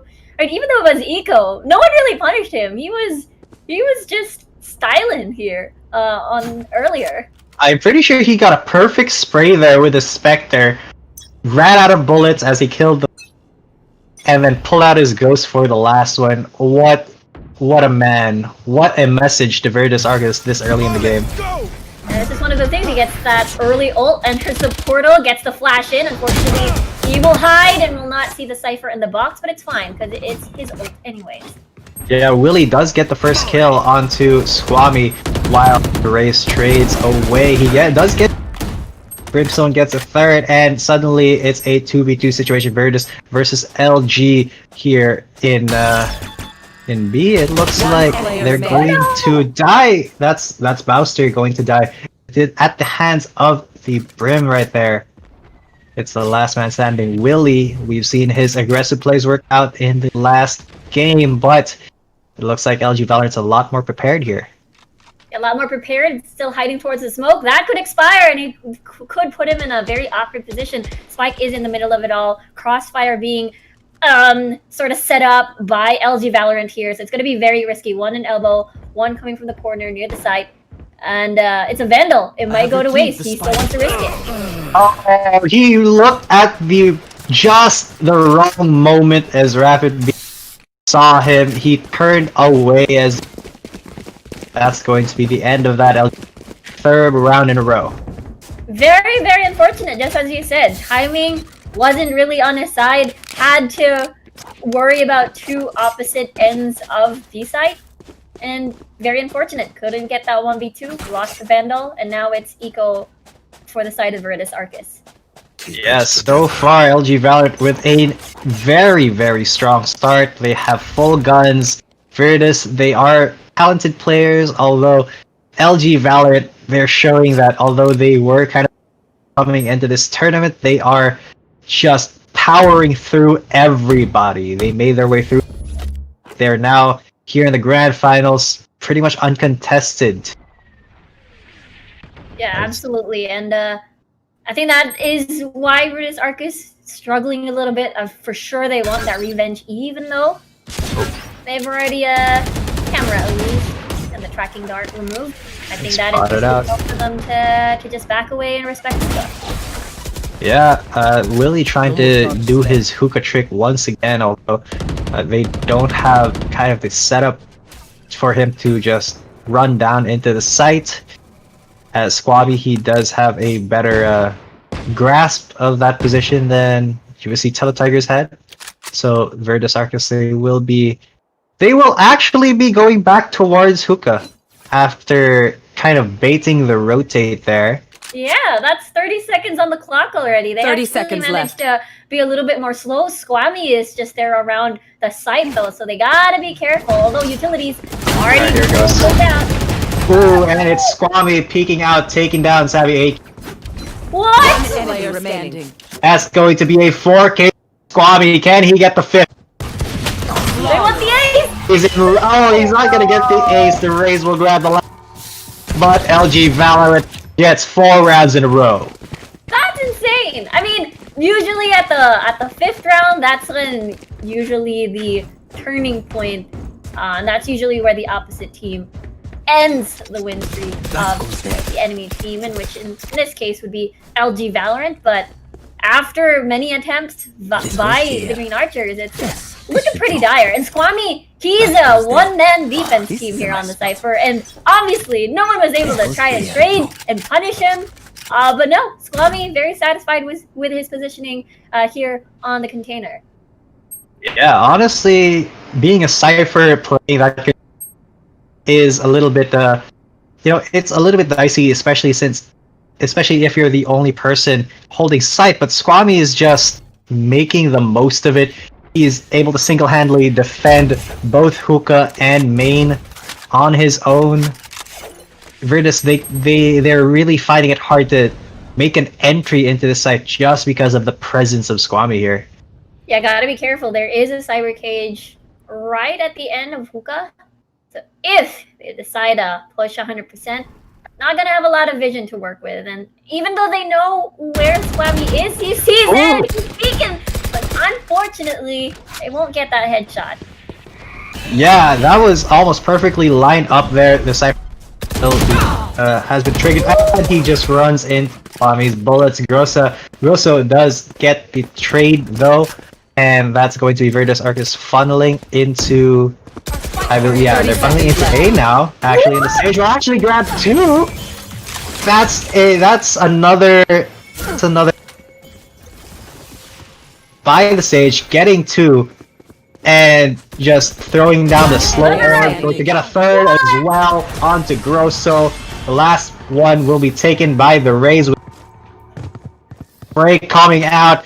LG Valorant is just outclassing Virtus Arcus right now. Yeah, I'd have to agree with you there because you know this is Ige spot. This is Ige on the stage, always switching corners, either on short, either on bats. And unfortunately, even though there were two players, weren't able to trade. And it's just one of those things where Virtus Arcus has to be careful with. And even though they had the numbers advantage or could have peaked together, couldn't still win that potential 1v2. Get out of my way! They tried A, but now what will the strategy be? Do they take their time or do they want to just bait out utilities again? Oh, Savvy AK here. Oh, wow. What a one tap from the team out. That's an unfortunate use of his ultimate. Virtus Arcus, they are in such a bad spot now, having lost their jet. That was probably going to be a good entry, but unlucky there. And the wall bang here from pulling it onto Willie. Virtus, they are incredibly low now, and they have to regroup, recalculate. I don't think they can really handle how LG Valorant is playing right now with the mindset that they have. Yeah, it's still very unfortunate too that, you know, their Soma is low, their Omen is low, Rapid B jumped a little bit, able to spray through the smoke, get the plant in though for Virtus Arcus, but the smoke on the site will not really help, and that's going to be a cleanup, and the defuse will come in. A clean round from LG Valorant. Any damage from that round, just a flawless round. And Virtus, they just have to regroup. They have to rethink their strategies because LG Valorant is just on another level right now. Yeah, absolutely. 6-0 on the defense with the double sentinel, really showing a very strong start. And it makes me curious because Virtus Arcus hasn't really tried having to force the site. But then again, the double sentinel makes it even harder. You got the slow orbs, you got the ice wall to slow them down. You got the cyber cages too. And Squammy even having this angle on towards Hookah, which makes it extra hard for them to try and weasel their way into the site. Yeah, Virtus Arcus, they're gonna have to make some very risky plays here. Blocking sight. They have to kind of distract LG Valorant from, from actually defending, because honestly, they basically can't win in a straight up fight, it seems like, because LG Valorant, they're just showing superior aim, superior reflexes than Virtus Arcus. That is the game plan for LG Valorant. There's 2 at elbow, 1 with an op. Savvy AK though, in a very awkward position as well. Begins. There's the smokes coming in. That's the execute. Savvy has entered. Fire in the hole! The server goes first and he gets taken out, but there's the trade for Savvy. The raise, and suddenly Virtus, they have the sight, and the rest of LG are towards attackers spawn. Defenders spawn. Willie spamming through the smoke to faster with a. The aim is just so much better here. Willie Coming out. Ooh, Willie does get one, but does get taken out as well. And from Savvy 8K, but at the end of the day, Ige is going to be the one left alive. Man, oh man, LG Valorant just do not want to give any sort of points towards Virtus Arcus, and it's been very tough. And I think that round, the previous round, the 7th round, was the closest Virtus Arcus could have been so far into gaining that first point. That first point actually symbolizes a lot, because it not only obviously gives you the first point, but it also tells you that it is possible, because right now, so far, LG Valorant hasn't been really losing too much when it comes to their 2 players in the round.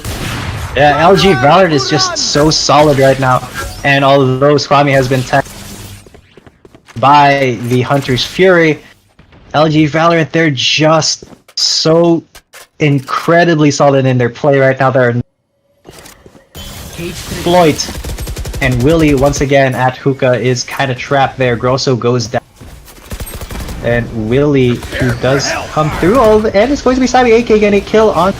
Willie has made his way into the smoke. Both smokes. Will he be able to get one down there? Simbeacon goes down for the Brimstone. Willie's still playing inside that smoke though.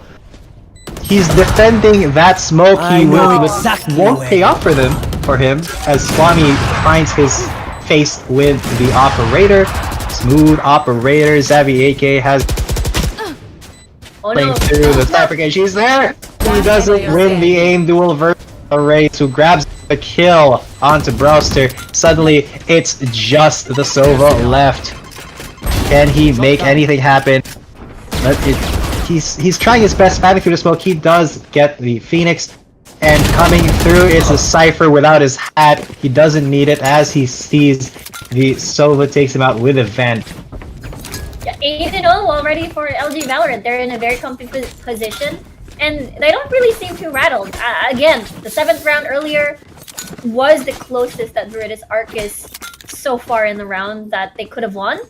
But even so, doesn't really shake LG Valorant at all. I think the biggest difference is they switched Iget from A to B and put Swami on A instead, so just swapping the Sentinels a little bit. Let's see what adjustments that Veritas Arcus decides to do this time. Dead.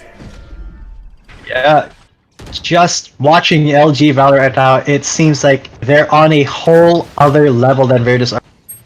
It seemed like Veritas Arcus, they were playing really well earlier.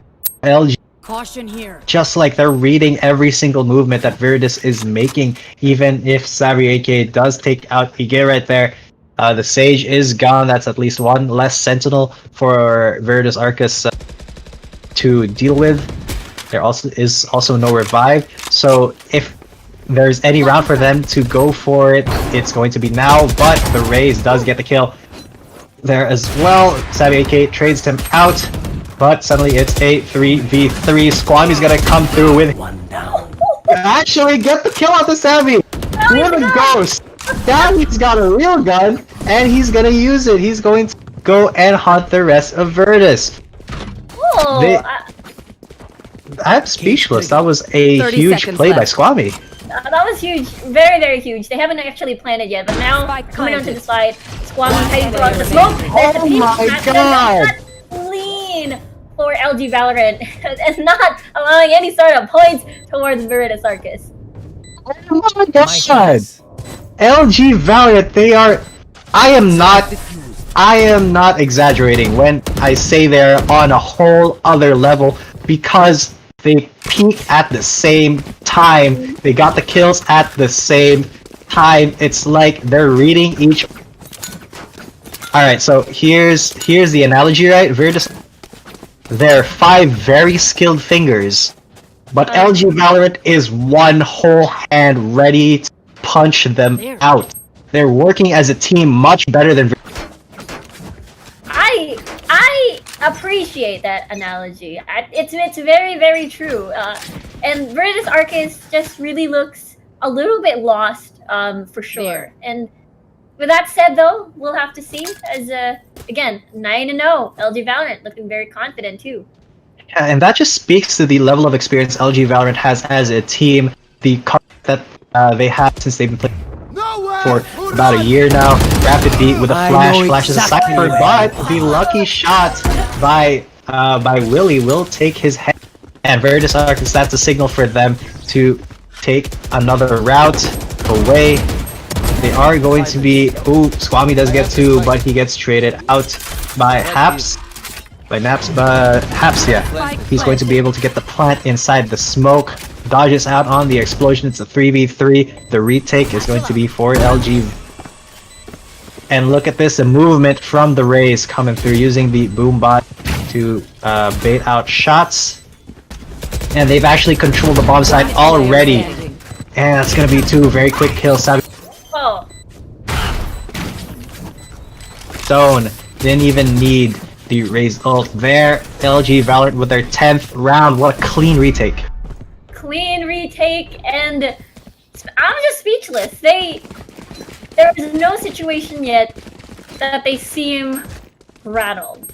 For Virtus Arcus, I think it's looking pretty dire. And even though we want to say that there could be a chance, I mean, it's gonna be a tiring series or match if they want to start climbing from zero and prevent any sort of match point from LG Valorant. But again, looking pretty dire for Virtus Arcus on the first game. Yeah, I mean, while Virtus Arcus, they do have some stars here. LG Valorant, they are just so precise with their movements, so precise with their gunplay, that Virtus Arcus, there really isn't anything that they can that they can exploit here for LG Valorant, because look at already 2 kills away. Savvy AK, he's chasing with his ulti. He does get. Finally, there is a little bit at the end of the tunnel for Virtus right here, but Squammy with the op, he's just a monster on it. Right now, he is going to go through Macaroni or Elbow if you guys prefer that. He's going to be chasing out the rest of Virtus Arcus away from the site. With the rest of them, I say that as the Sage, Ige just... Last round before the half. Ige! Even whatever site he's trying to guard, doesn't really matter. Able to clean up and just be that guardian of the sites, I suppose. It's been very, very hard. 11-0, one more round towards that match point for LG Valorant, and I don't see any sort of sign for this squad to stop, as this is the last round before the swapperoo. They're not slowing down. They've got the pedal to the metal.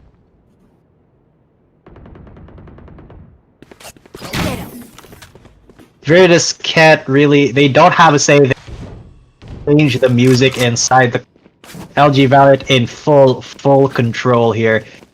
11-0. This is a, if there was any game that was a stop, it's this one, especially since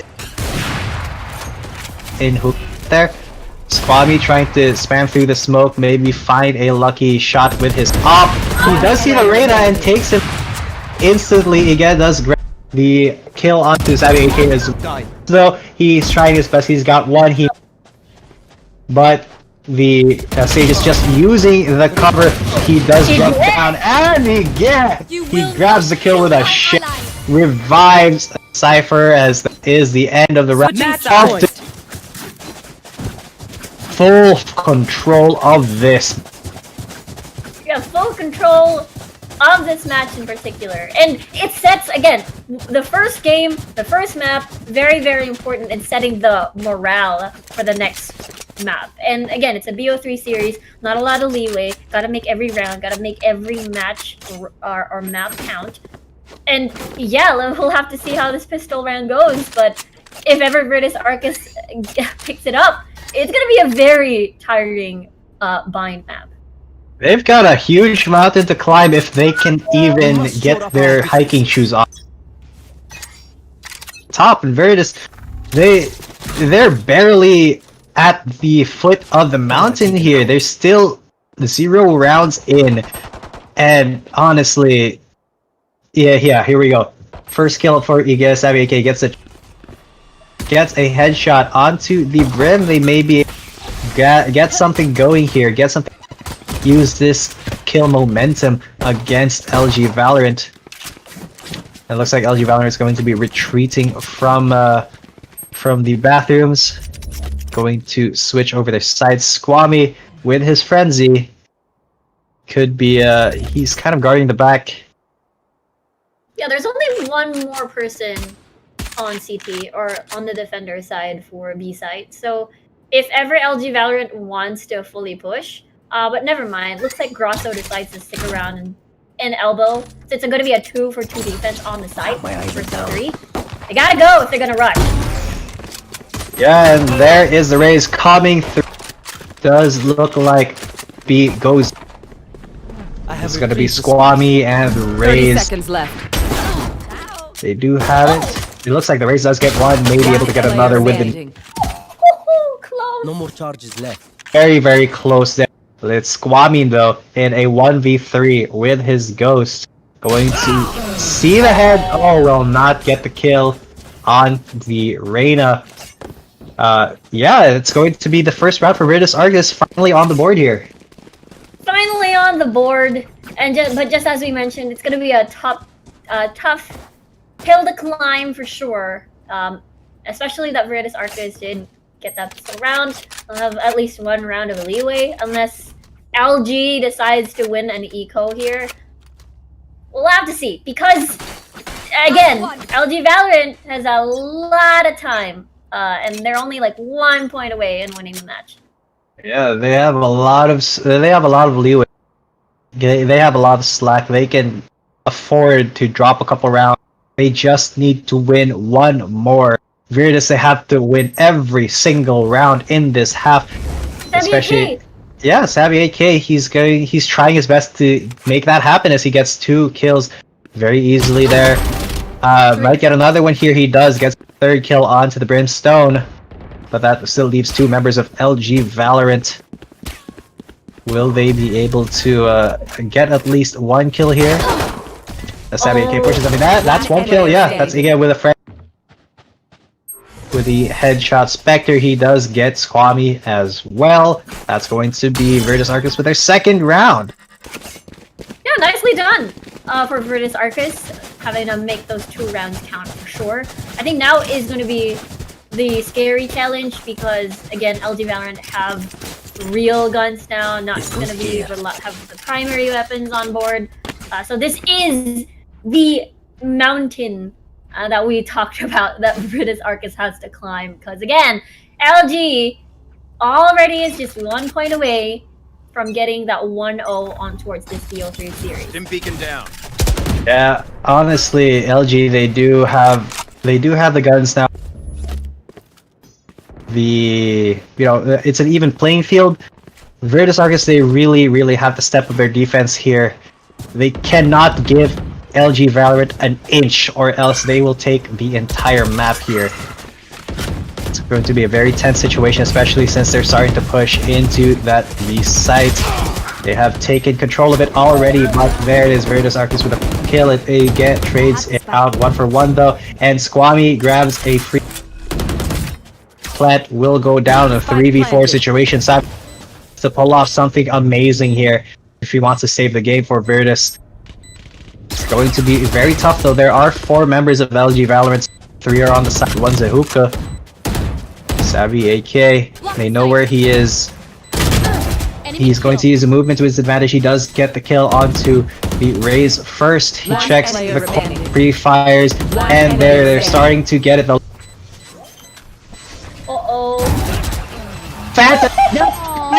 It's not clutch from Savvy AK. Virtus Argus live for another round. Yeah, the team captain of Virtus Argus, or rather, the one that got the team together and wanting to form a DLSU squad, shows up on the jet, is able to get and a lot of kills and clutch as well.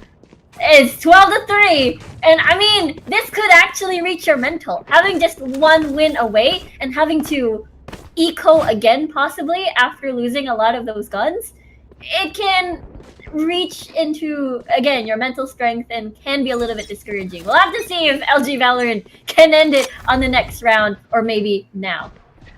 Yeah, LG Valorant, they still do have the guns for Marshall and Stingers. Yeah, Marshalls and Stingers. They're special. Look at that, Stingers. It's happening. It's working. They've already got 2 kills. Virtus Argus. Here's Rapid B running it back in, throwing the flash in again. Going to flash himself in. Going to look for the kill. He does. Spike planted. Running it back. LG Valorant. They have the site. They have the plant down. Virtus. It's a 3v5. They have to make something amazing happen, especially since Savvy AK gets. He's gonna try to go for a second, but it may take, especially since it's now A2 before he goes. He does get tagged out. He's going to get killed as well by Rapid. Attacker. So Rapid. That's going to be L map of the series. Congratulations to LG Valorant for winning the first match. It is, again, a BO3 series, so Veritas Arcus can possibly take it back, but it looks grim, at least on Vine. And I guess we're going to be seeing a new map, which is going to be the new mystery factor for both of these teams. But when we look at it on paper, team-wise, LG Valorant looking very, very solid, and they seem very unstoppable with only just a few instances, like maybe the pistol round, maybe after the pistol round. It's just very hard to, just as you mentioned, find any sort of exploits from this team. Yeah, Veritas Arcus, they, at the second half there, they were just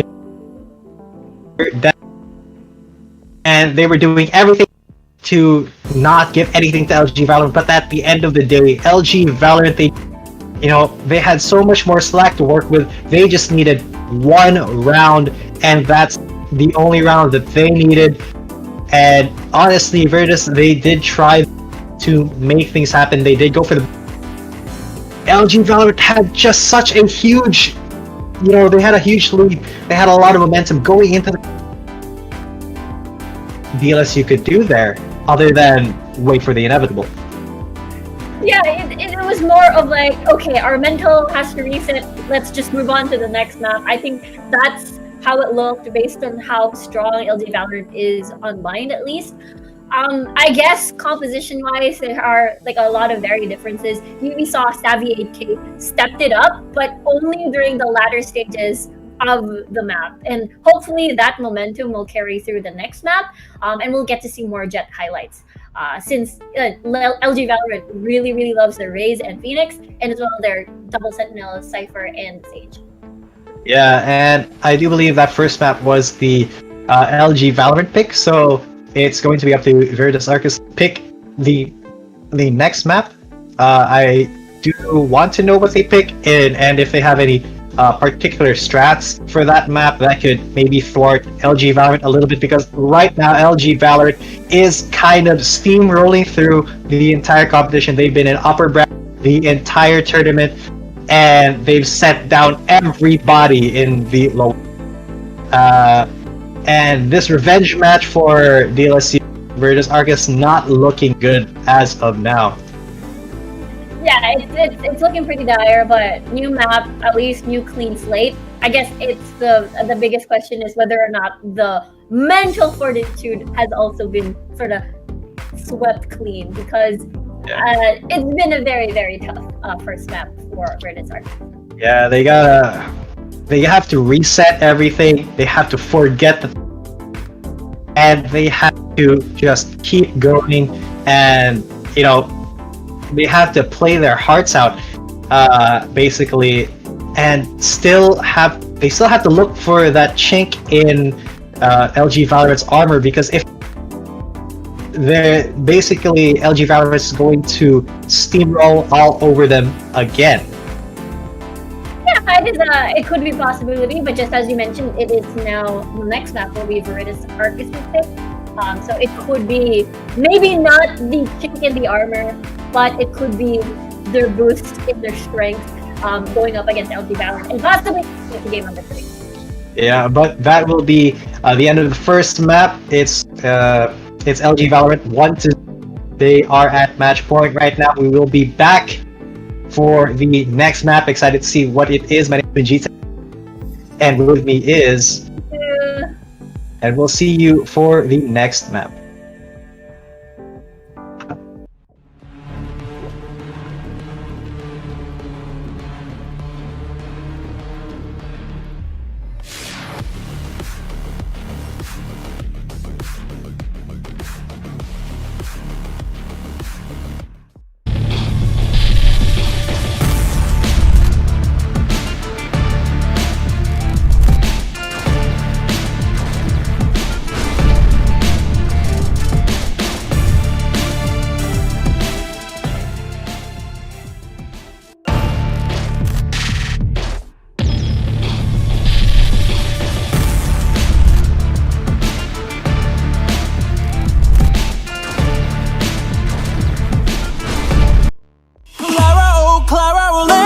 Delicious memories, delicious memories.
Welcome back, ladies and gents, and I hope you are still watching the Cyber Athlete Valorant Collegiate Invitational Philippine Qualifier 2020. My name is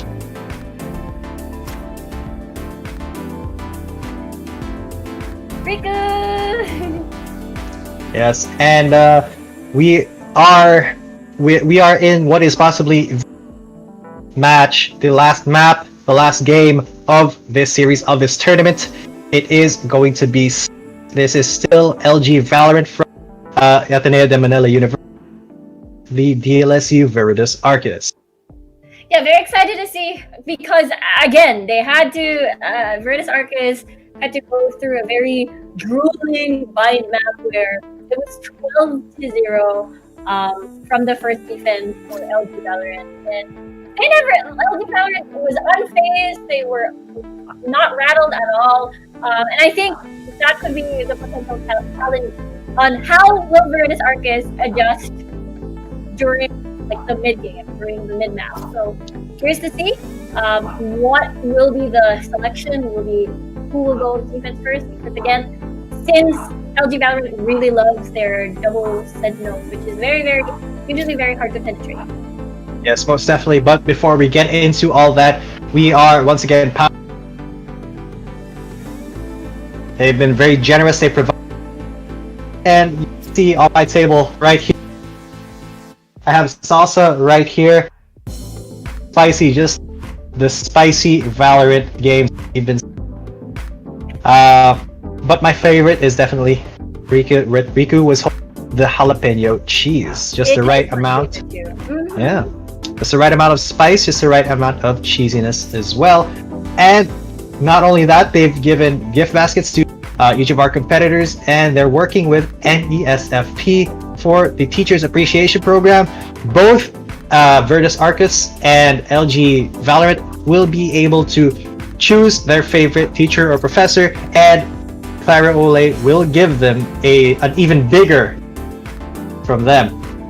And of course, we also have Codashop, who has been gracious enough to provide us with a lot of Valorant points to give away to all guys. We're picking 15 winners today, so if you want some Valorant points for free, stick around on the stream, like it, comment, and share as well.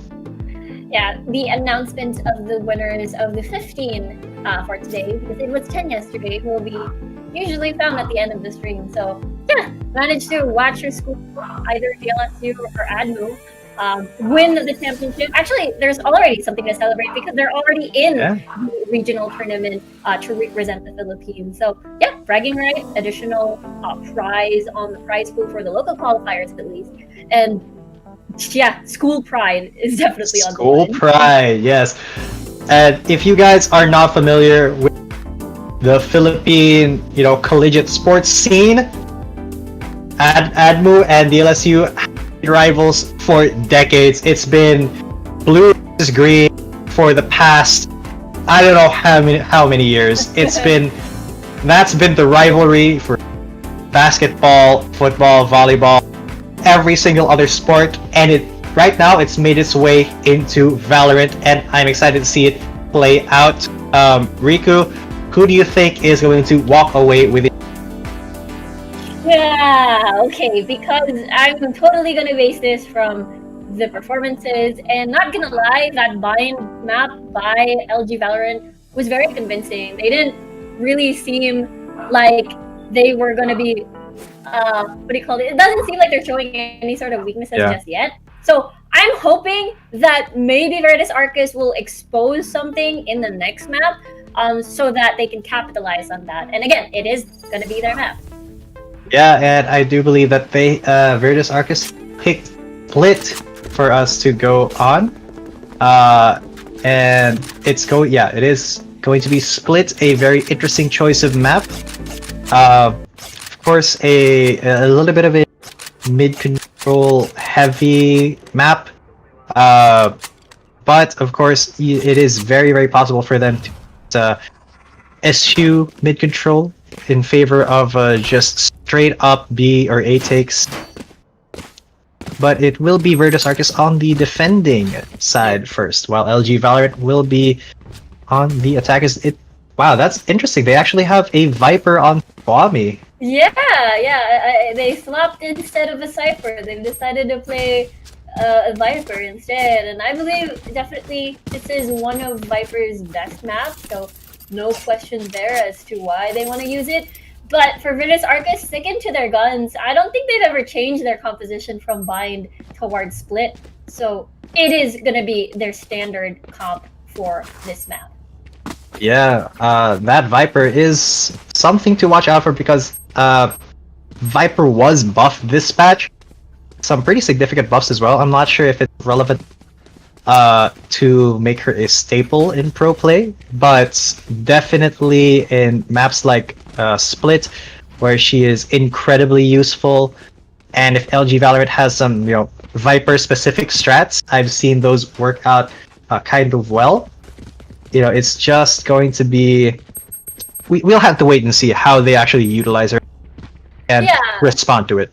Yeah, I have to agree with you there because, Riot has been trying to raise Viper as a very, important pick, maybe in pro play too. So I think she was buffed 3 times already. Yep. But they never really got the results that they expected it to be. That's the reason why we see on 1.09 Viper still being buffed. So hopefully, LG Valorant sees positive results on towards this pick.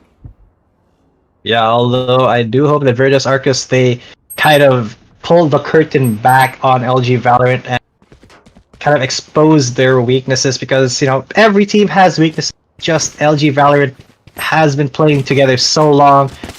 They've kind of mind melded. At least so it seems. It seems they're incredibly unflat. They know each other's styles. They know. And it's just a different level of Valorant than Virtus is prepared for. Yeah, it really shows the experience within the team of having to play in a year in CSGO and then transitioning towards Valorant. And I think it's a very, very exciting and new experience for them for sure. But at the same time, competitive-wise, it seems that they're very familiar with it. But again, Virtus Arcus have been playing for, a month together, I believe, or actually, yes, a month together, and has been the initiative of Savvy8K, I believe, to create the team. And we'll have to see whether or not they do well on Split, because again, this is their map choice. Yeah, and we will be starting in just a few seconds, 10 more seconds. We do see Virtus Arcus kind of putting a lot of their forces towards this B site, but of course, a couple of them are going to be stacking a little bit towards mid to easily rotate. Does come to that, the smokes are going to be towards B with the sole defender on the bottom here. It is solidly in LG Valorant's out shedding a single drop of blood. The spike has been planted. Virtus Arcus, they have to go for the 5v5 retake. It's going tense situation here, especially since Willie there. Grosso gets the first kill, but it's going to be a couple of trades far. Oh, Willie does get the kill onto Squammy. Savvy8K as well through the box. He gets the head of the race. Well, not the head, but he does get the head. Finally, Virtus Arcus first run off of. Yeah, this seems to be the trend for Virtus Arcus, and for LG Valorant, they did lose the second pistol round on Bind, but again, I think it really does help I wouldn't say set the tone, but set the stage and get that early lead for Virtus Arcus to breathe in a little bit, setting up the one-way smokes at least on towards this is a nice spot. Garage. But now though, Willie, so far though for Virtus Arcus, good defense. Yeah, Virtus Arcus, they have kind of started. They have a good start here. It's really up to them to build the momentum here because if they give LG Valorant an inch, they will take a mile. And it's kind of good here to see that Virtus Arcus playing a little bit towards mid. They will get a kill, but the frenzy trade onto Grosso, that's actually really bad for Virtus Arcus because LG Valorant is going to be able to capture an SMG right there. Savvy8K still playing with the Ghost, hoping to save enough for an up next round, maybe? Yeah, I think that is the play, especially that that the op is extra expensive now, 5,000. But Apps gonna move towards B site already. But the play for LG Valorant is a smooth transition over from sewers to A. That is a transition as smooth as. Just so you guys know. I like it. I like it. Yes. But yeah, 4v3 30 situation, seconds we get a left. 3v3 actually nicely done kill by Iger on the shorty. And that's the smokes coming in by Yaba, hoping to see if they can get a good and prime position to plant the spike. And now they're checking all the corners, and it seems to be clear. Yaba is gonna plant his way Spike over on planted. default. Yep, that's going to be the default plant, and now it's a 3v3 retake. Virtus Arcus should have the advantage here. They do have better guns. And there is the blind coming from. One player remaining. Ballaster, they do get more kills. They were just double peeking. Good trades there. They know where the last man standing is. That's going to not be standing anymore. Ige goes as Virtus Arcus defuse the spike. Yeah, unfortunately, that setup went towards elbow, having that 2v2 setup. Just as you mentioned, Virtus Arcus had definitely better guns, so they were hoping for the taps on the head on their ghosts for LG Valorant. Fortunately, it didn't work out. They did get the plant though, so that's something good, at least as a consolation for the extra money in the bank. But at the end of the day, you brought up earlier, Savvy AK was just saving earlier to get that op in his hand. Yeah, Op Jet still pretty strong despite the nerfs. You can definitely still utilize Jet's movement along with for some really strong plays here. And it seems like Savvy 8K is basically guarding A site solo while the rest is going to be a B. Although they're not the LG Valorant has taken swift control of mid the heaven. Yeah, no one is on vent on the side of LG Valorant, or rather Virtus Arcus. Now they're actually claiming their way, make their way towards B side. The Savvy AK is already making his transition. We'll look at the kill field as well, but it's gonna be a 5v3 situation. Ooh. I don't think they want to fight. Oh, never mind. 4v2 looks like it's the Rays trying to make something happen. Still, Savvy AK looks like he might save that op. Perhaps he does have a Vandal. Has to be very careful here if he wants to save it. LG, they definitely do have the numbers. 2v4 is going to be a really think that Virtus Arcus, they should just save this, but that does make it a little bit harder for them to compete with LG Valorant. Yeah, very true. Considering that LG Valorant still managed to save all of their weapons except for one, which is the Phoenix, on their side at least, so they're able to save money. Same goes for Savvy AK though, as well, towards this up and the Vandal, and as well as a bunch of utilities still to be kept and carried over to the next round. Yeah, and I do believe that's the first time that we've seen the Viper pay off with pretty much a cross-map wall there. My thanks. And, you know, Squammy, it might be a one-off, but I do want to see if it's consistent, if he's consistent with the... Because if he's not, that could be the... There. Joke's over. You're could dead. exploit here. Although definitely LG Valorant's aim is kind of a notch higher than Virtus Arcus, right? Yeah, the wall definitely sort of exposes what the commit Spike on the planted. site would be. And now that is a swift take on the site. Now Virtus Arcus, no choice but to try and retake. It's going to be a 5v5 retake. Very dead. They're going to have to push for something really quickly because they can't afford to waste time here, as that's going to be the first kill, not for Virtus Arcus, but for LG Valorant, making it all the more tougher for them to get through this. As Willie kind of peeks this wall, it's going to be Yaba who gets another kill onto Mouster. Savvy AK once again just running away with the opposite. Yeah, it's the Ige special on the ice wall there, leaving a little bit of room to try and win the peak war. But yeah, I think the result of that is because Virtus Arcus lost a lot of money in the third round and had no choice but to go eco. But this time around, though, for the Green Archers, for sure, they are able to fight back. And let's see if Virtus Arcus will rotate the moment that they spot where the Viper Wall is going to be set up. Yeah, Savvy AK kind of unlucky with the operator right now. Home. Keep LG it up. Valorant just hasn't been peeking the angles that he's holding, so there's really no recourse for him to get any of these kills. And I do think it's smart for him to just go hold mid now. Although LG Valorant, they have committed to the take here. Virtus, they have to respawn. They have to rotate really. The Viper Wall kind of gave it away. The spike has been planted, but there is by Willie. LG Valorant now in a 4v4 though, as Willie tries to get the kills. He's still standing. He was still standing in the flames. We will go down though. Oh my god. Alright, so that's still a 2 for 2. It's still a 2v2 as well.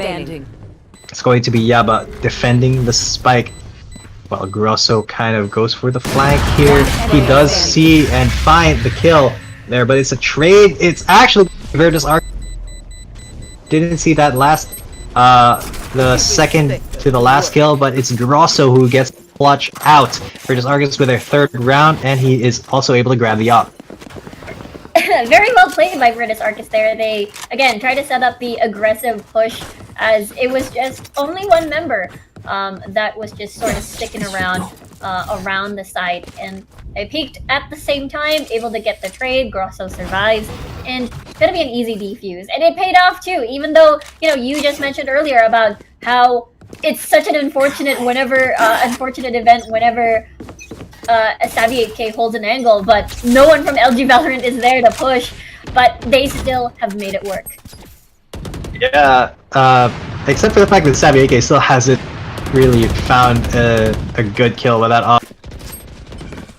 He still has it at the very least. They've been able to carry it over, and Grosso gets kill on to Rapid B right there.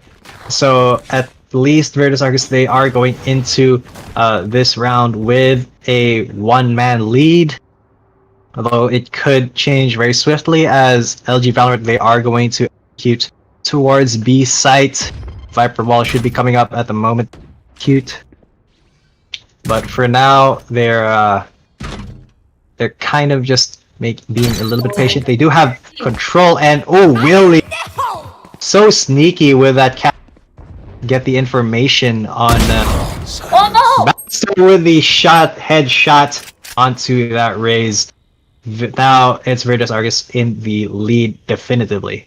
Yeah, it looks like a very they're going in one by one, and they're getting picked up 30 one seconds by left. one. But look at that, Swami actually trying to fight back as well, coming from Garage, and now it's a 2v3 situation. 3 ults on Virtus Arcus with 39 health on towards this Viper. 2v2 situation. Now they have a heal. Unfortunately, the timing on the slow orb does not work out. 1v2, very low health, exits the ult, so it's not gonna work. He's spotted, and they're gonna get that defuse so easily.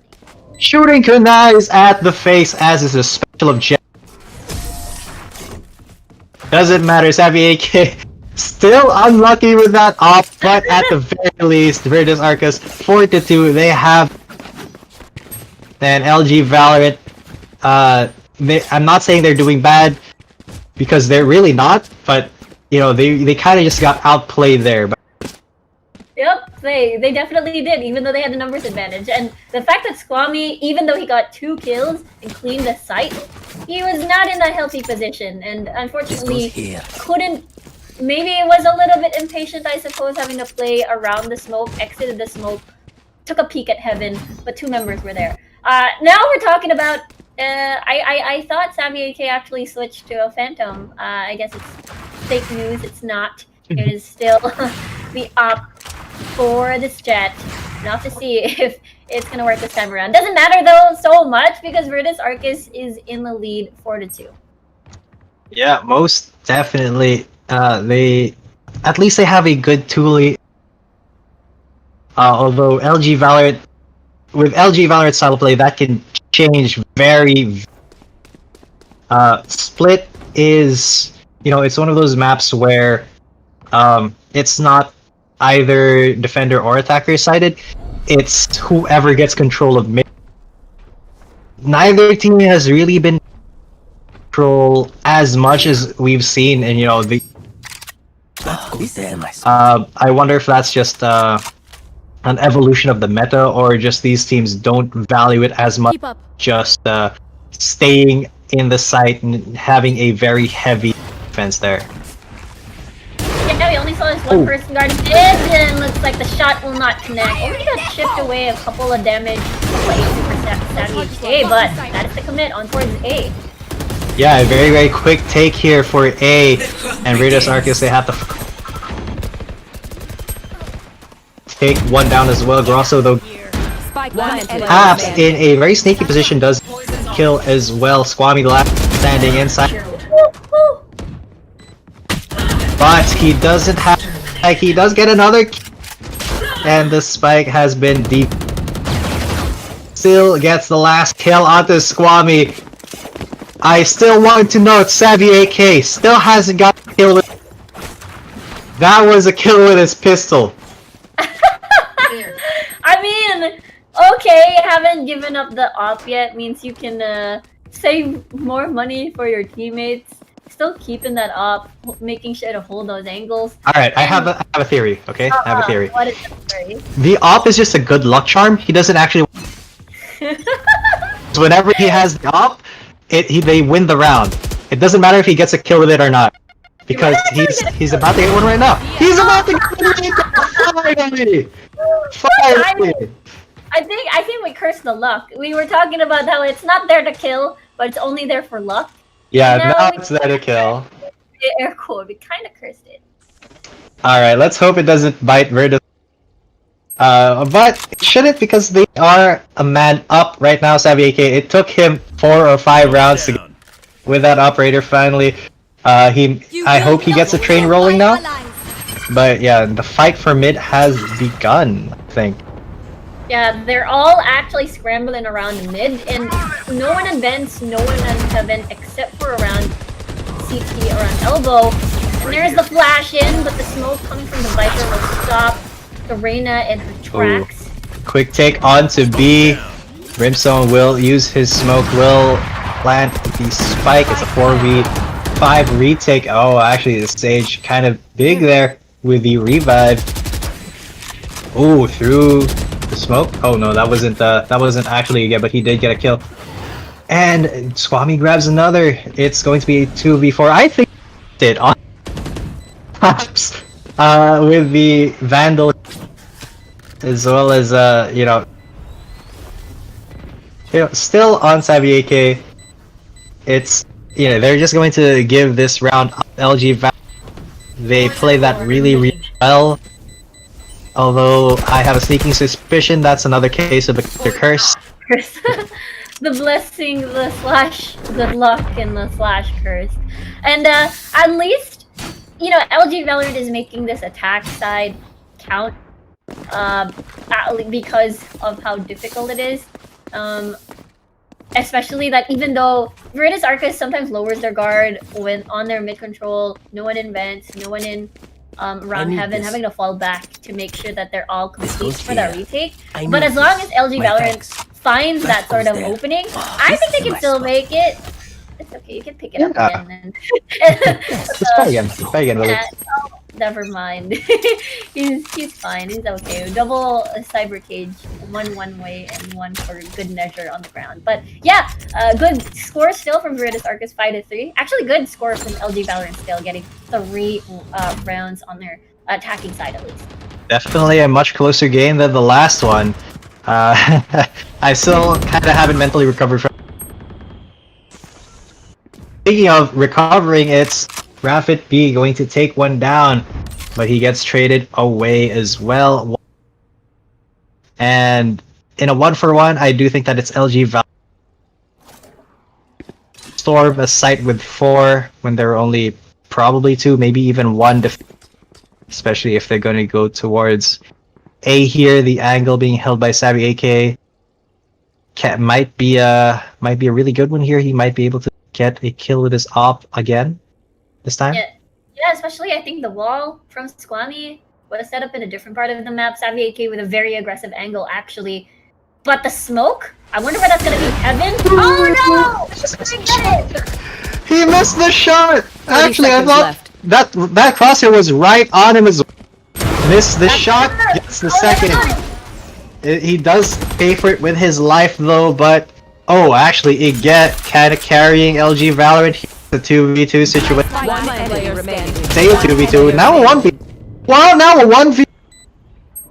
Give me a Last two men standing, and Willie knows what it is. Oh, he does peek a little bit too early. It's going to be Squammy who wins it, bringing the 5-4. Not even a dent on Squammy's armor, I believe. So still full 50 to 100. Don't need to buy that full shield. And very, very patiently played by LG Valorant, having to bait, or maybe get one pick off of mid, then slowly transition rotate toward A. Man, I do think that Willie kind of panic ulted there just to get the advantage, to get that information. Squammy was a little bit too near for much use out of that already. Speaking of being near, Willie is holding. Oh, he doesn't have ammo! He is Oh, no! him actually, as he gets a kill onto the Brimstone, but and he instantly reaches. He's a breath away from death, but at least he gets the information. He knows that they're executing right there. Oh, the resurrection though, it makes it not count as Willie. He go down now. A for the 5. Virtus Arcus. It's going to be a very tough one for them, especially since they're falling like dominoes. Last two men standing are Grosso and Bowster. They have to compete with 5 members of LG Valorant here. Not an easy feat, especially since Bowster is wall off. That's an eco round 2. Not very easy to break that wall. Have to just consume 2 clips. Oh, he gets the headshot! Through the wall! The wall, exactly. I think he's gonna be happy about that. Even though they won't get the defuse, they're still able to cancel out, remove the weapon. But Bowser still looking for more. Here, sees 2, 25 HP. I guess he's just backing away. Looking for more could be a mistake there, especially as he's backing into crosshairs of Squammy, who is right. Go for the judge! He gets one! He could get another! Although the attackers have already won. He does! At least he damages the economy. He might get. No, he won't grab. But at the very end of that round, for a little bit. Yeah, that was definitely still well played. Virtus Arcus will be happy about that. Even though it is a 5-5 on the current scoreboard, they're still able to, just as you mentioned, take away some of the weapons and force LG consume a little bit of cash from their bank. And now Squammy aiming to get that wall on towards ramps in heaven, perhaps. But there's 2 people on the site that is holding a different angle. No one is at heaven. Both of them are actually around elbow and on the A side. I'm curious to see how this pans out. Yeah, LG Valorant, if they go for this immediately, they're definitely going to think they have the upper hand because they've off heaven, or walled off heaven. But Virtus, they are in such a good position here, although they could just be baiting it, interestingly enough. Oh no, they're gonna go for it and they're gonna run into the crosshairs of Haps, who does get a trade. Or Squammy goes for the smoke cloud. Grosso does get another kill. So Squammy entering the site. Oh my god! Through the back. And he does get the last kill, just kind of swinging his mouse around. Gets a headshot. And it's the last round before the half death. Yeah. LG Valorant really made the attacking side count, and even having a good highlight reel on the side of Squammy, able to play around the Viper Pit and just create chaos. I'm pretty sure Virtus Arcus is very, very frustrated that everyone just came one by one, unfortunately. And again, Squammy knew where to point, knew where to go, knew where to look, and is rewarded very, very well. Yeah, and Virtus Arcus, they can still make this 6-6 before the half ends. They do have the guns. They're actually gonna try to contest mid now, while the rest of LG Valorant are gonna go for a full 5A push. Looks like they could make it happen. Rapid B wrapping around here. Very soon he's going to be trying to check the angles. At least LG Valorant, they're playing this a little bit slowly, making Virtus guess a little bit more. Yeah, Grosso actually has information that no one is in mid, because he sort of wrapped around, I believe, either through tunnels. So they have a pretty good guess, and that's the reason why everyone is already rotating towards A side. Yeah. And this is actually the go signal for LG Valorant. There's the execute and Rapid B. He's straddling the line between. No, they're shooting the back. Sammy AK with his. Oh, he gets. The third will go to Bowser, and actually he gets his another one. 4 kills for Sammy AK to win the last round of the first half. 6-6, a very even game here. Yeah, that was really good. Coming from Grosso there, able to lurk very early, push a bit early, get a bit of intel for the team, therefore pushing Virtus Arcus to rotate early, and therefore even though LG Valorant, they've been winning with the same strategy, unfortunately the Green Archers are prepared. Now, it's a clean slate, 6-6, defense mode now for LG Valorant, and yeah, they made the attacking sign count. We'll have to see how this pans out, whether or not Virtus Arcus as well can do as good on attack, just like LG Valorant. Alright, so here's where it gets interesting for LG Valorant. How are they going to utilize it on the D? Because Viper is incredible on the attacking side. It really depends on where the attackers are going to push first. So yeah, it looks like she's already walled off the approach to heaven there from ramp. And Willie is going to go straight for it. LG Valorant has already down one member. Like will planted. They're all going to from defender's spawn. Everyone from Virtus is actually just at A side.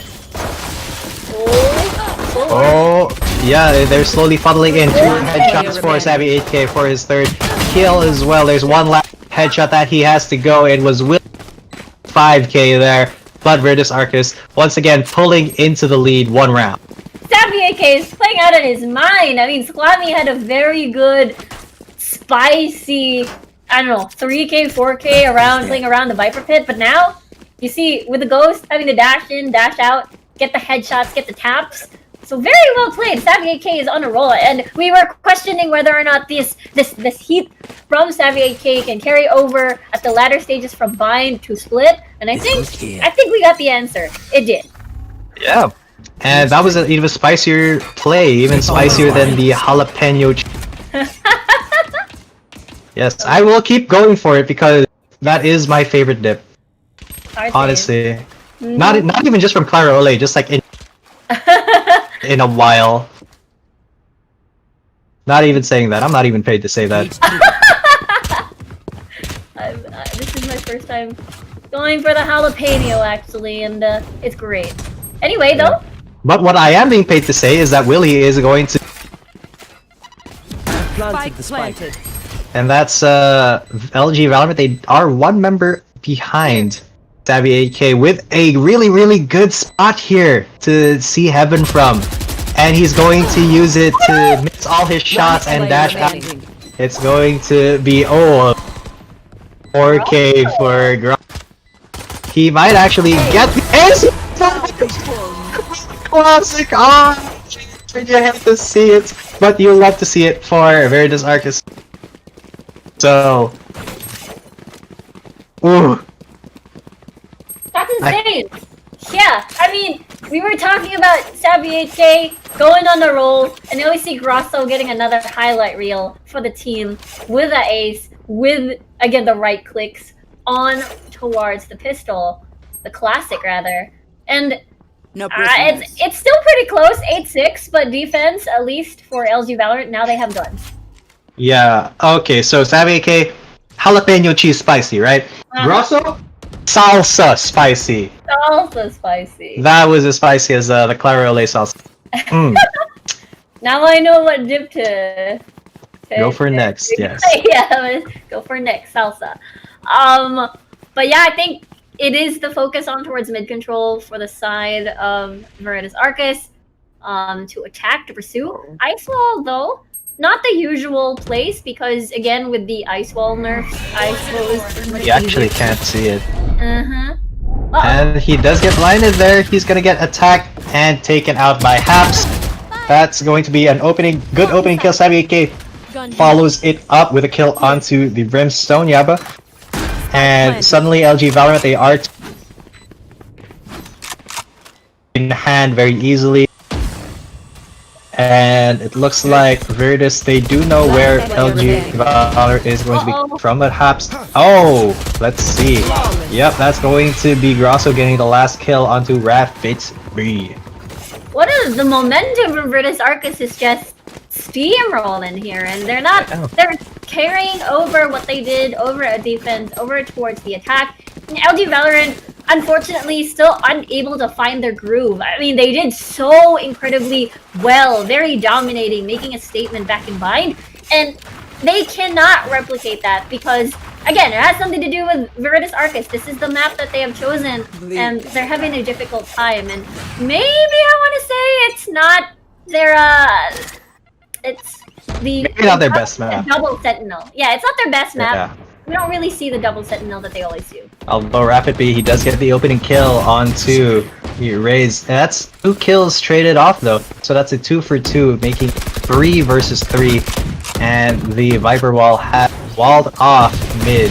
Bowser is going to push through though, and he's going... And he pushes away Squammy, who is at 28. He is in heaven, he might... Wow! One player remaining. We just and guns him down with a phantom. The last man standing is Yab. Actually rotating because Bowster is already at A. He has the spike. He's going to go for the plant. It's a 1v2. Spike planted. So it's going to be Sabi AK and Bowster versus the only man left for LG Valorant, Yaba. This is Virtus Arcus. If they win this, they get to double that much closer to match point. Yeah, and actually taking it to game number 3. I think for Yaba, maybe just having a plan for the exit frags. Hopefully remove at least Savvy 8K because he's the one that is close to his demise in terms of HP. But no. I don't think he has time. He's just gonna plan the save and get those exit frags. Yeah, exit frags that he may not be able to get as the... And that's just another round. That's Virtus Arc 10 to 6. Sorry, they are at double digits now. And that was a very dangerous line that Yaba was stepping there. A very dangerous line of the explosion of the spike, but yeah, unable to find any sort of exit frag, and I think this is a different approach now. Or rather, it's the same approach. Virtus Arcus, just copy pasta, get that mid control, and see how they go from there. Whether or not they get a pick, because it's not like they have. They don't really have an op user, I believe, on the side of LG Valorant so far. They're not exactly setting up for that, and I think they can play to that to that advantage. The op nerf's really hitting hard here. We haven't heavy 8K, and he wasn't really able to full use of it, unlike pre-nerf op, which was honestly a little bit too easy to use. Now it's a little bit too much of a risk to even pull it out sometimes because of the increased price. So we're not really seeing it a lot, or pretty much at all here. It's a game of rifles at this point. Yeah, I mean they're rely heavily on the one taps, possibly on towards the Vandal. Squammy taking position at least with a good look at towards Garage, but. Now though, it's A side actually. Yeah, that's not the execute. That's not the way. Virtus Arcus, they are going to ace. Oh, Grasso. Although Rapid B, he's Spike planted. Oh! He's running back! and he gets killed as he run it back. Willie did. It's a 3v2 retake. LG Valorant, they could find a little bit more success with this. Savvy AK is running side though. He is at a main. Sorry, and he's standing through the smoke. He did get one. Willie gets another. Versus Savvy 8K and Willie. What a miracle shot from Savvy 8K to he does get the kill onto Willie. Savvy has to aggress onto here to prevent the defuse from going. His crosshair was in the 11th round. Beautifully, Ooh. yeah, beautifully done by Virtus Arcus here. Even though it looked a little bit dicey, it looked a little bit dire, Virtus Arcus still managed to make it work. And the spike has been planted, yes, maybe extra money, but LG Valorant are in a very tight spot because it's, what, 11 already for Virtus Arcus, 2 rounds away. It's 11-6, so a lot to catch up on, and the defense for LG Valorant ain't panning out too well. Yeah, and LG Valorant, they kind of look a little bit lost, but I think the reason they were playing bind, and maybe they didn't have here on split while Virtus are able to, spend a little bit more time here, but the first kill will be giving LG Valorant the advantage here. Oh, although Willie does get the trade off, it's going to be a 4v4 now, a little bit easier for Virtus Arcus to execute, a little bit harder for LG Valorant to defend. But defend they will as Yabaga he gets traded by Bowser. Top Squammy does eat bullets from Bowser. Bowser's Phantom. Grasso as well with a really good angle.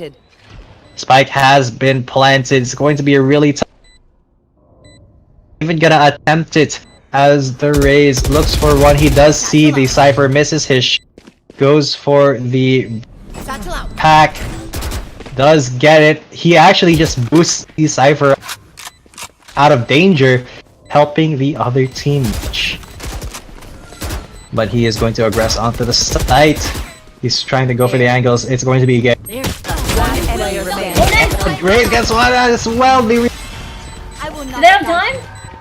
They have time because the orb is so LG Valorant finally getting the defuse. Yes. How far was it away? 291. Yeah, pretty much. There was still a lot of time. We didn't really see the ground breaking. Yep. But that was pretty good. That was pretty good by LG Valorant having to still try to get that retake in, even though Virtus Arcus had a very comfortable position. I suppose they could have played it more patiently, especially the plant. The spike has already been planted. Right here. And now LG Valorant has managed to swing it back their way, 11-7. Yeah, just a little bit. But pro tip for you guys and girls: if you orb around the spike, then that means you have enough time to defuse. If it's gone, you run. That's how you know. That's how you know. That's how you know. Alright, one-way smoke from Squammy here by Garage. Savvy AK versus the Viper. Versus Squammy, rather. The position for Virtus Arcus is definitely more spread out. Having to look at mid, break the ice wall, and see whether or not if they want to stay in mid, rotate to B, or just go towards A, which has been the copy-pasta strategy that the Green Archers have been doing so far. Yeah, Squammy actually in a little bit of an aggressive defensive position, was just, kind of weird to say, but it's going to be A, which is where Virtus Arcus is going to execute, looks like, as Haps Grosso and Savvy 8K, they are going to go. There's one there, he does find the Brimstone, gets the kill, and that's the signal to go hard for A. And especially since Haps take out Rapid B as well, they're going to be able to get the site very handily. Plant the spike. I almost said spike the plant, but Squammy is actually going to take us out. Virtus Arcus because Savvy AK has been doing work here for the Green Archers. Squammy though, he will get a 1v2. Haps in a 1v2. They don't know. Not in a 1v2. They don't know. To the again. Oh my god, that was such a good position for him, but LG Valorant will clutch it out 8-11. 8-11, that's where the pressure is starting to build because you're starting to see, as Virtus Arcus, you're starting to see that your enemy team, even though you have this lead, LG Valorant is starting to pick up the pace and slowly close in, hoping to see whether or not we're going to be seeing an 11-11. And I actually think we might see the very first overtime, at least on the broadcast. We might, it is definitely a possibility. Virtus Arcus, they have to just Here. bring it to which will be Haven if we get, but it is also possible for us to get an overtime here, which is, the overtime meta kind of shifted because, well, it's very risky to take an op. But speaking of risky, Savvy AK, he is going to be looking at with his he just barely misses and he can't pull out the gun in time. Yeah, but takes him out, but still a 1-for-1. Grosso was able to take one out, although Virtus Arcus and Grosso might make it even, as well as Haps. It is now a 1v2, 1v1. So It's a Reyna! yep, it's a Reyna in a 1v1. Oh no, Pistol! You managed to get it! He actually gets the classical, he runs out of bullets, jumps, pulls out the classic, shoots his shot, gets the kill, match point for Virtus Arcus. They could have won the round! I mean, LG Valorant still could have won that because of that reload, but again, just as you mentioned, the classic right click to the head just really, really made that round work, and now takes them to match point. That's like one of the classic FPS tenets of all time is it's quicker to switch to your other, and that just saved that round for Virtus Arcus, brought them to match point. LG Valorant, they have a if they want to bring it to overtime. Virtus Arcus, they have slack but not too much to work with. But ooh, That was chills. I can't really imagine how Squammy feels, especially that could have been what 11-9 and just make it closer and closer. Then I guess the hope it doesn't affect them because again, looking at the position, Virtus Arcus hoping to take control over at mid. Alright, so the thing was Squammy did not expect Grosso there to jump. He wasn't prepared for that jump. He wasn't up, and that cost him his life as Virtus Arcus is executing into B. It's a 1-for grade so far. Savvy 8K gets one. That could be the key to taking this site. He is going to get the plant down. It's going to be Bowster as well, going to get a... Not looking good for LG Valorant so far. Pull off a very, very risky... Time through the so Savvy AK. Oh, it's going to... I don't think it's even as he walks through. Ige is going to die. Virtus to map number 3.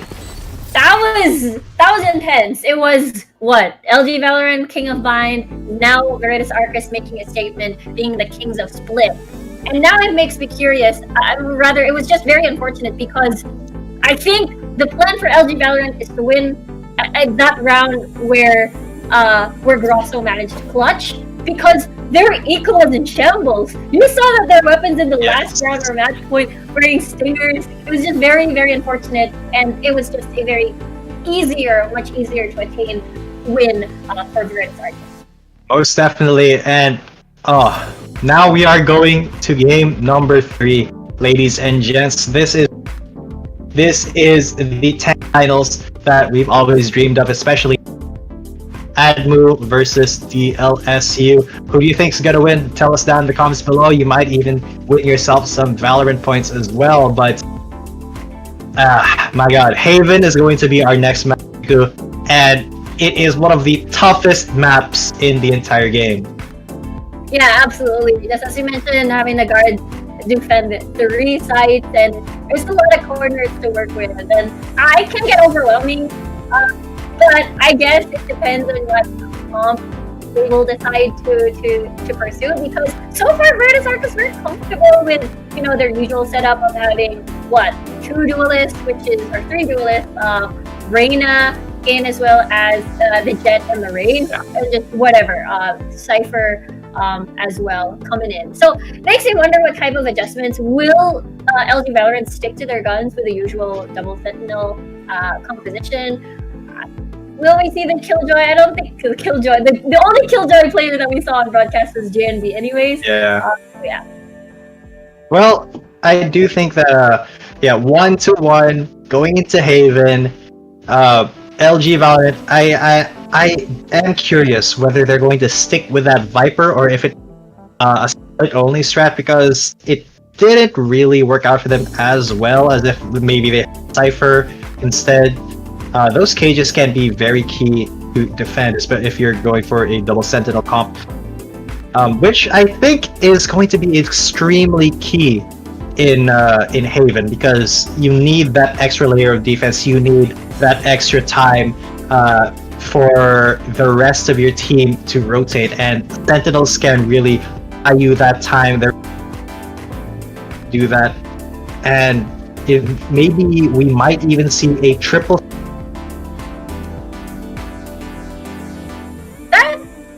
That would be fun. Triple Sentinel, that would be fun. But yeah, I think maybe it's gonna be the Cypher for Squammy again. He performed really, really well back in Bind, and yeah, they will definitely use the intel and the fact that you can retrieve your utility, unlike how difficult how the Viper works. So yeah, maybe the Cypher is coming back for round number 3. Oh, not number 3. Number 3, and I hope you guys are having the same amount of fun watching this as we are, because if there's one thing I love, it is competitive esports. And speaking of competitive esports, there is going to be an even competitive cyber athlete, which both ADMU, LG Valorant, and DLS are already in.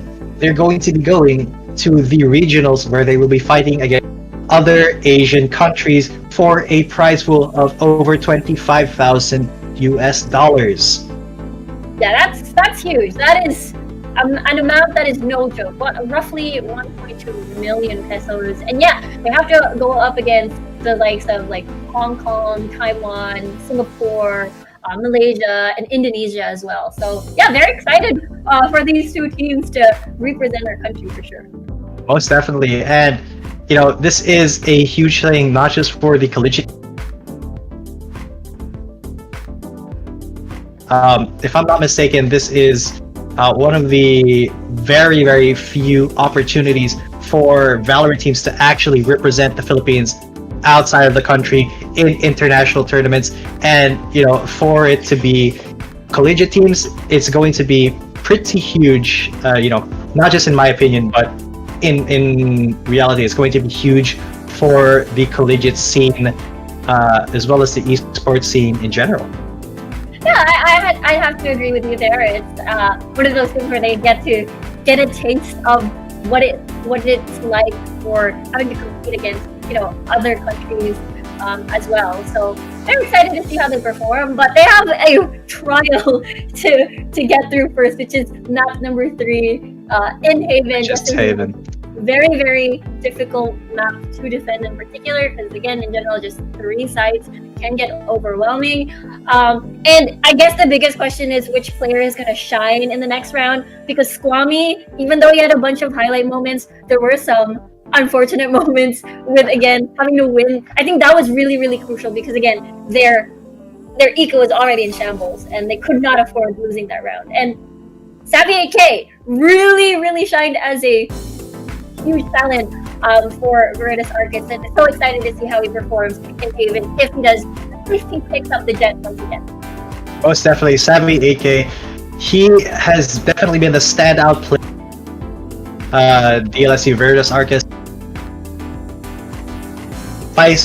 His spicy plays are all over. He's he's not a 50-50 player. He's consistent. One of the top players. Speaking of get a taste of the Clara Olay sauces that I have right there. If you guys are not dipping your chips into this, what are you even doing? Jalapeno cheese is the best. I recommend it. Rico recommends it. And I actually have salsa right there, but I'm so excited for Haven that I'm not really. Later on, maybe when we announce our raffle winners, which we do have a raffle for Valorant Points. If you want to join that, just comment on the stream and share it to your Facebook page. But we will be taking a very quick break. We'll be back in Haven very, very soon. It's been G10 coming at you. And my name is Riku. We'll see you for map number 3.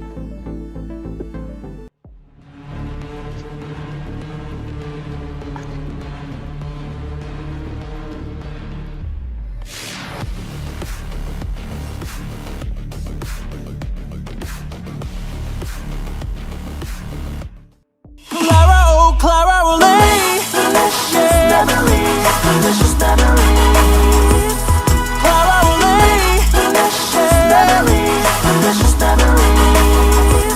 Clara, Olay.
It is Riku here. Welcome to the Cyber Athlete Valorant Collegiate Invitational 2020.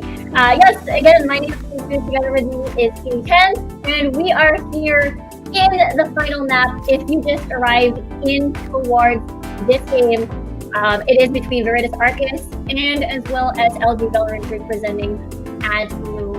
And very exciting series that we have for today because it's been very, very close. And I'm very excited to see what will be the conclusion of the tournament. Yeah, and I think I was kind of muted there for a second, but I got you. yeah, all right. Thank you, Riku. I was talking. I was sure. Yeah, we are going to be watching this and LG Valorant. This is, of course, brought to you by Clara Olay, Fancy Dip It Good series, and of course, if you guys at this time of night, why not strongly recommend the get yourself some midnight snacks while watching.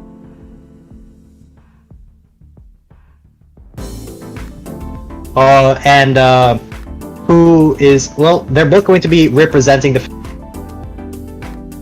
versus other countries, but this is for the clout, for the bragging rights, and the great debate: who is better at Ayo or LaSalle? Yeah, and at this point, I mean, it looked like LG Valorant was about to make this series into a 2-0, but after Veritas Arcus's performance in the map split, now it's a big mystery because we're at Haven. I think it's uncharted waters for sure, especially that most of the maps that we saw were all fine at the beginning of the broadcast and up until the last one in our first series. So it's again, it's a mystery. Yeah, definitely. We did see a strong showing from, which is, kind of contrast.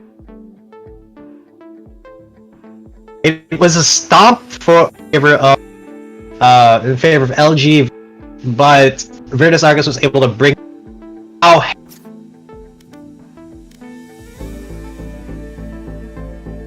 a lot of interesting agent props that you can utilize. It's definitely going to be a matter of who is faster. And honestly, I'm not sure who to give it. Both teams are in.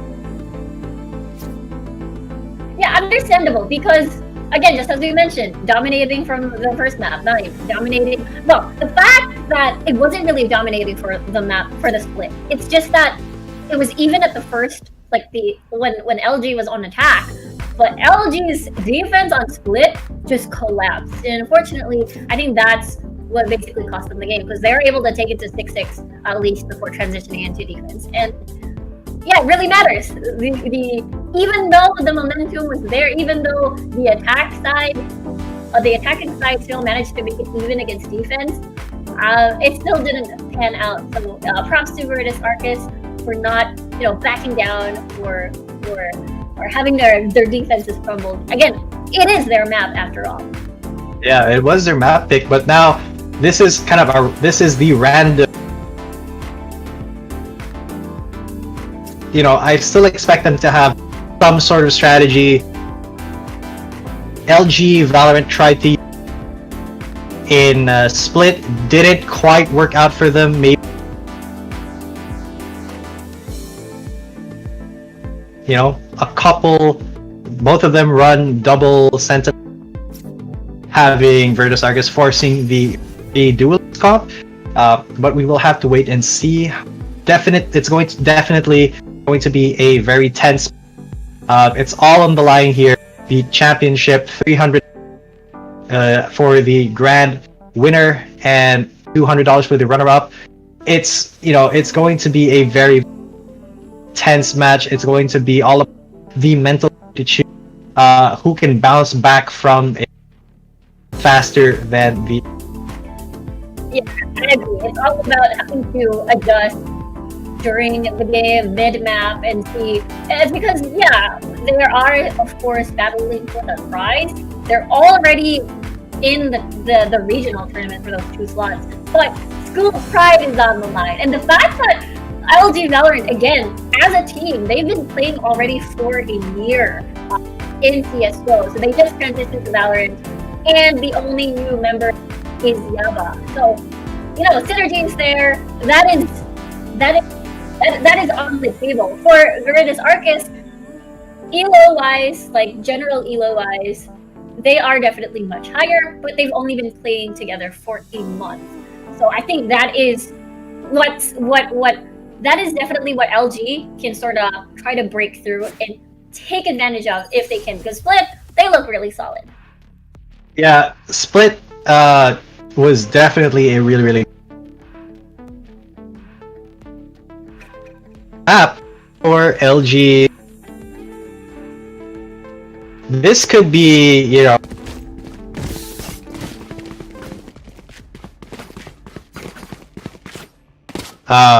better at adapting their strategies on the fly.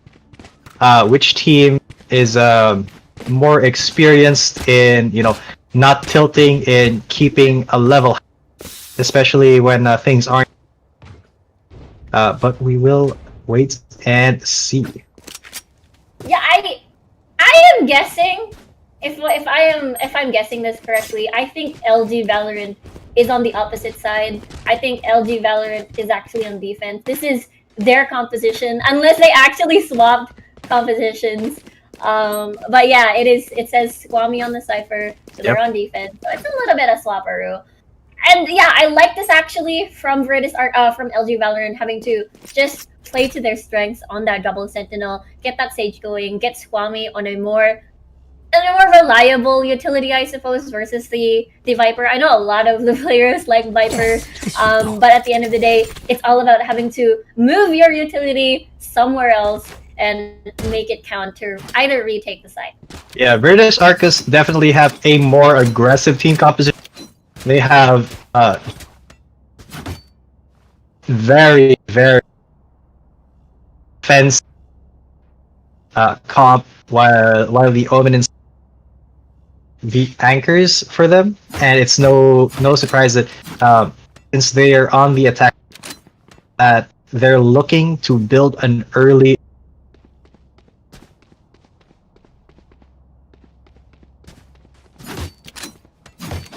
And we are still we have paused a little bit. I do think that it's will be coming into the game very shortly. Now, LG Valorant, they were kind of a dark. I believe the last map that we saw where they played versus Virtus Arcus, that map that Virtus Arcus won is actually first loss in this entire tournament. Yeah, I think that says a lot about Virtus Arcus. Again, they were, you know, coming into this tournament before everything has transpired. I think most of the teams were just looking forward to fight against Virtus Arcus, and one of them is LG Valorant. You know, they we asked them if how confident they were, and they were like, they felt like they were not in top shape, and. But it says differently. Fracty though, getting chunked a little bit, it's okay because he can just heal up, but that could be the move towards C possibly. Definitely a possible choice here, but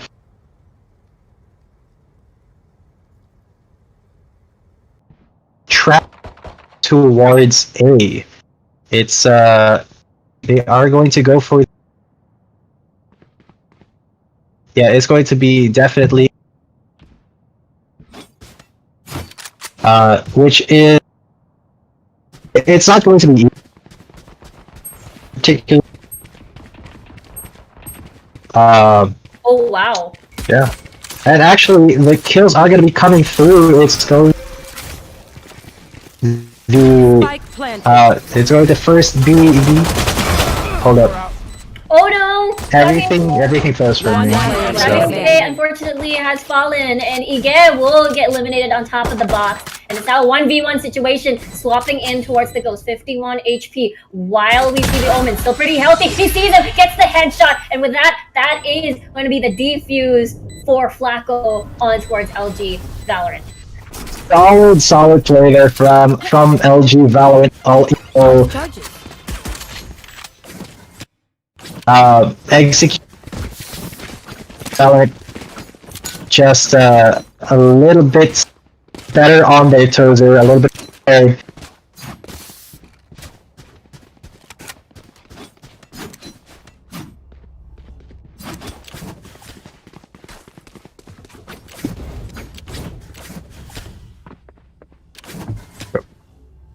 Sorry, I think my mic is having a little bit of an issue.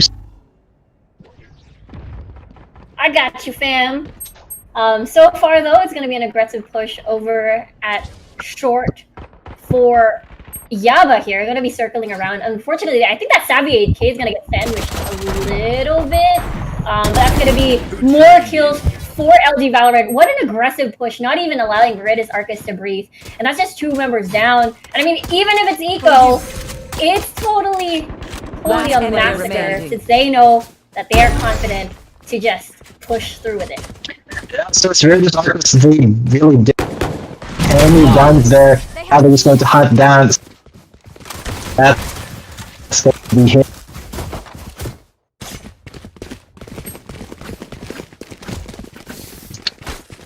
Alright, so that is LG Valorant.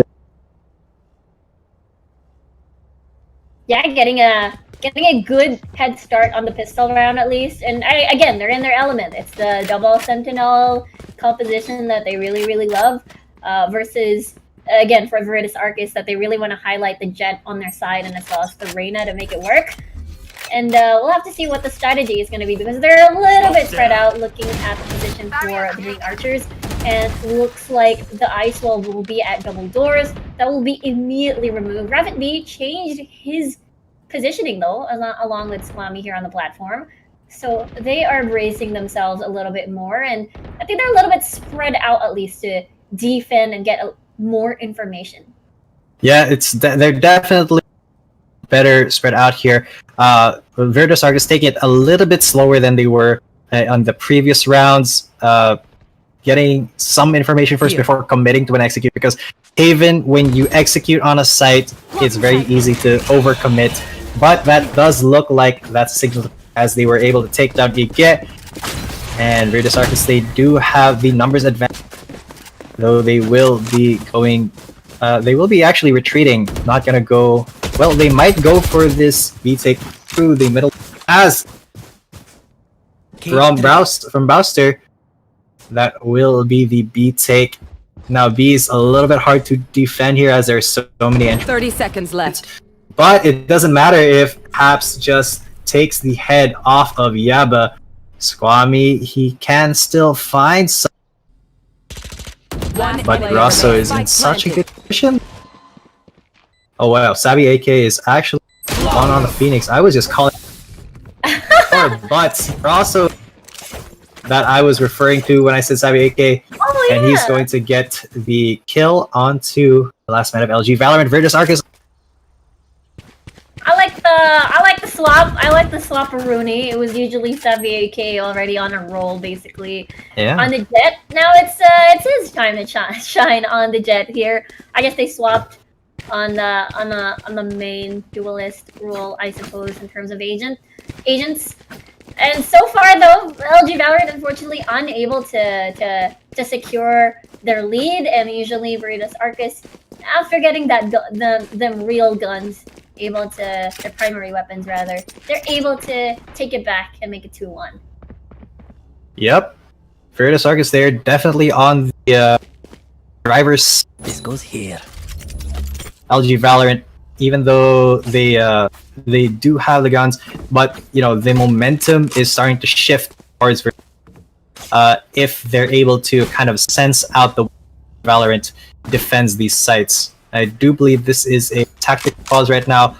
You know, there's a lot to discuss with Haven as a discussing the best strategies to to get onto the site.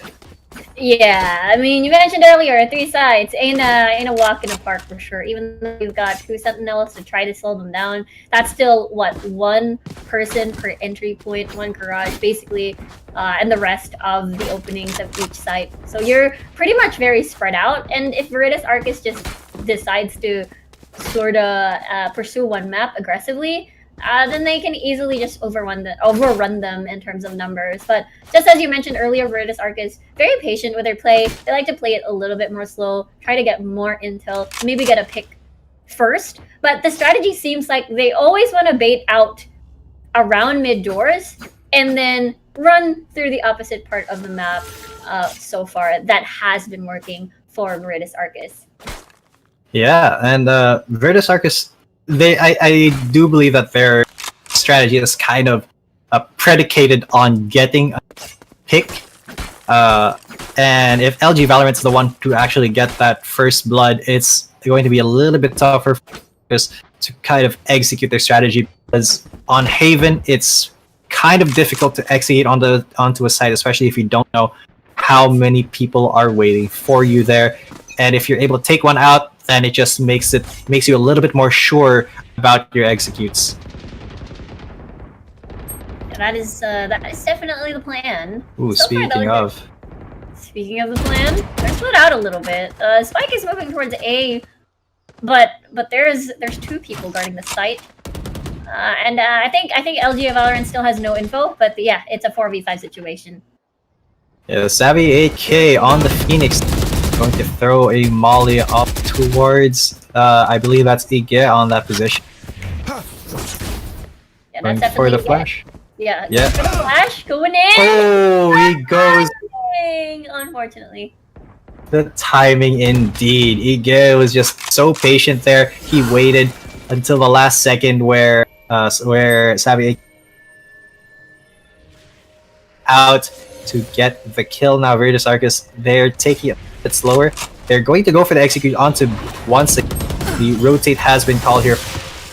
The first kill will go onto perhaps to take out Yabba Dabba Doo right there. The Rapid B and Iger on the other side. They can't really make an entrance through the Omen smoke here, but finally out. But the 2v has been applied. They're going to. It's going to be very difficult for them to take if all.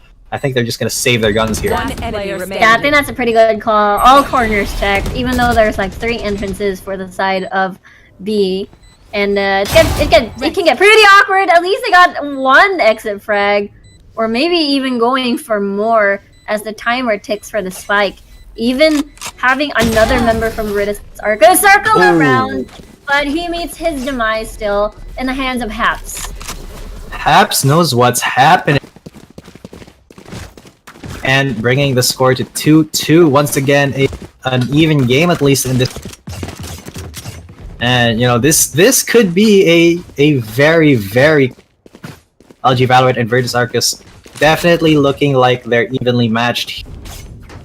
For sure. I mean, I did mention that whoever wins the first match and how they win it sets the stage of the game. And I will say right now, that doesn't matter because it was so crazy even, and now we're at Haven. It's looking pretty even too. I think I'm very curious to see how this works out and what adjustments does LG Valorant do to sort of keep it up. You know, they are currently at Eco. They had no choice. Only 2 members had saved their guns, but now A site again being taken by Veritas Arcus. Yeah, Veritas Arcus, they just have such commanding execute here on the attackers, and Willie I know exactly blood where you are. onto Rapid B. And that just means that Veritas Arcus they make the retake a little. And honestly, oh my god! Second, also, okay, Haps gets another. Ooh, easy kills for Veritas Arcus. That's crazy. And again, LG Valorant, even though they're trying to play it patiently for the retake, Veritas Arcus is always just I wouldn't really say they're basically one step ahead. They aren't allowing any sort of trades whatsoever, therefore allowing them to carry over their guns and save a little bit more money for them to have a little bit of leeway just in case one round doesn't work out. But so far, so good for Virtus Arcus. What the hell? Was that an earthquake? But we keep going. Virtus Arcus and LG Valorant.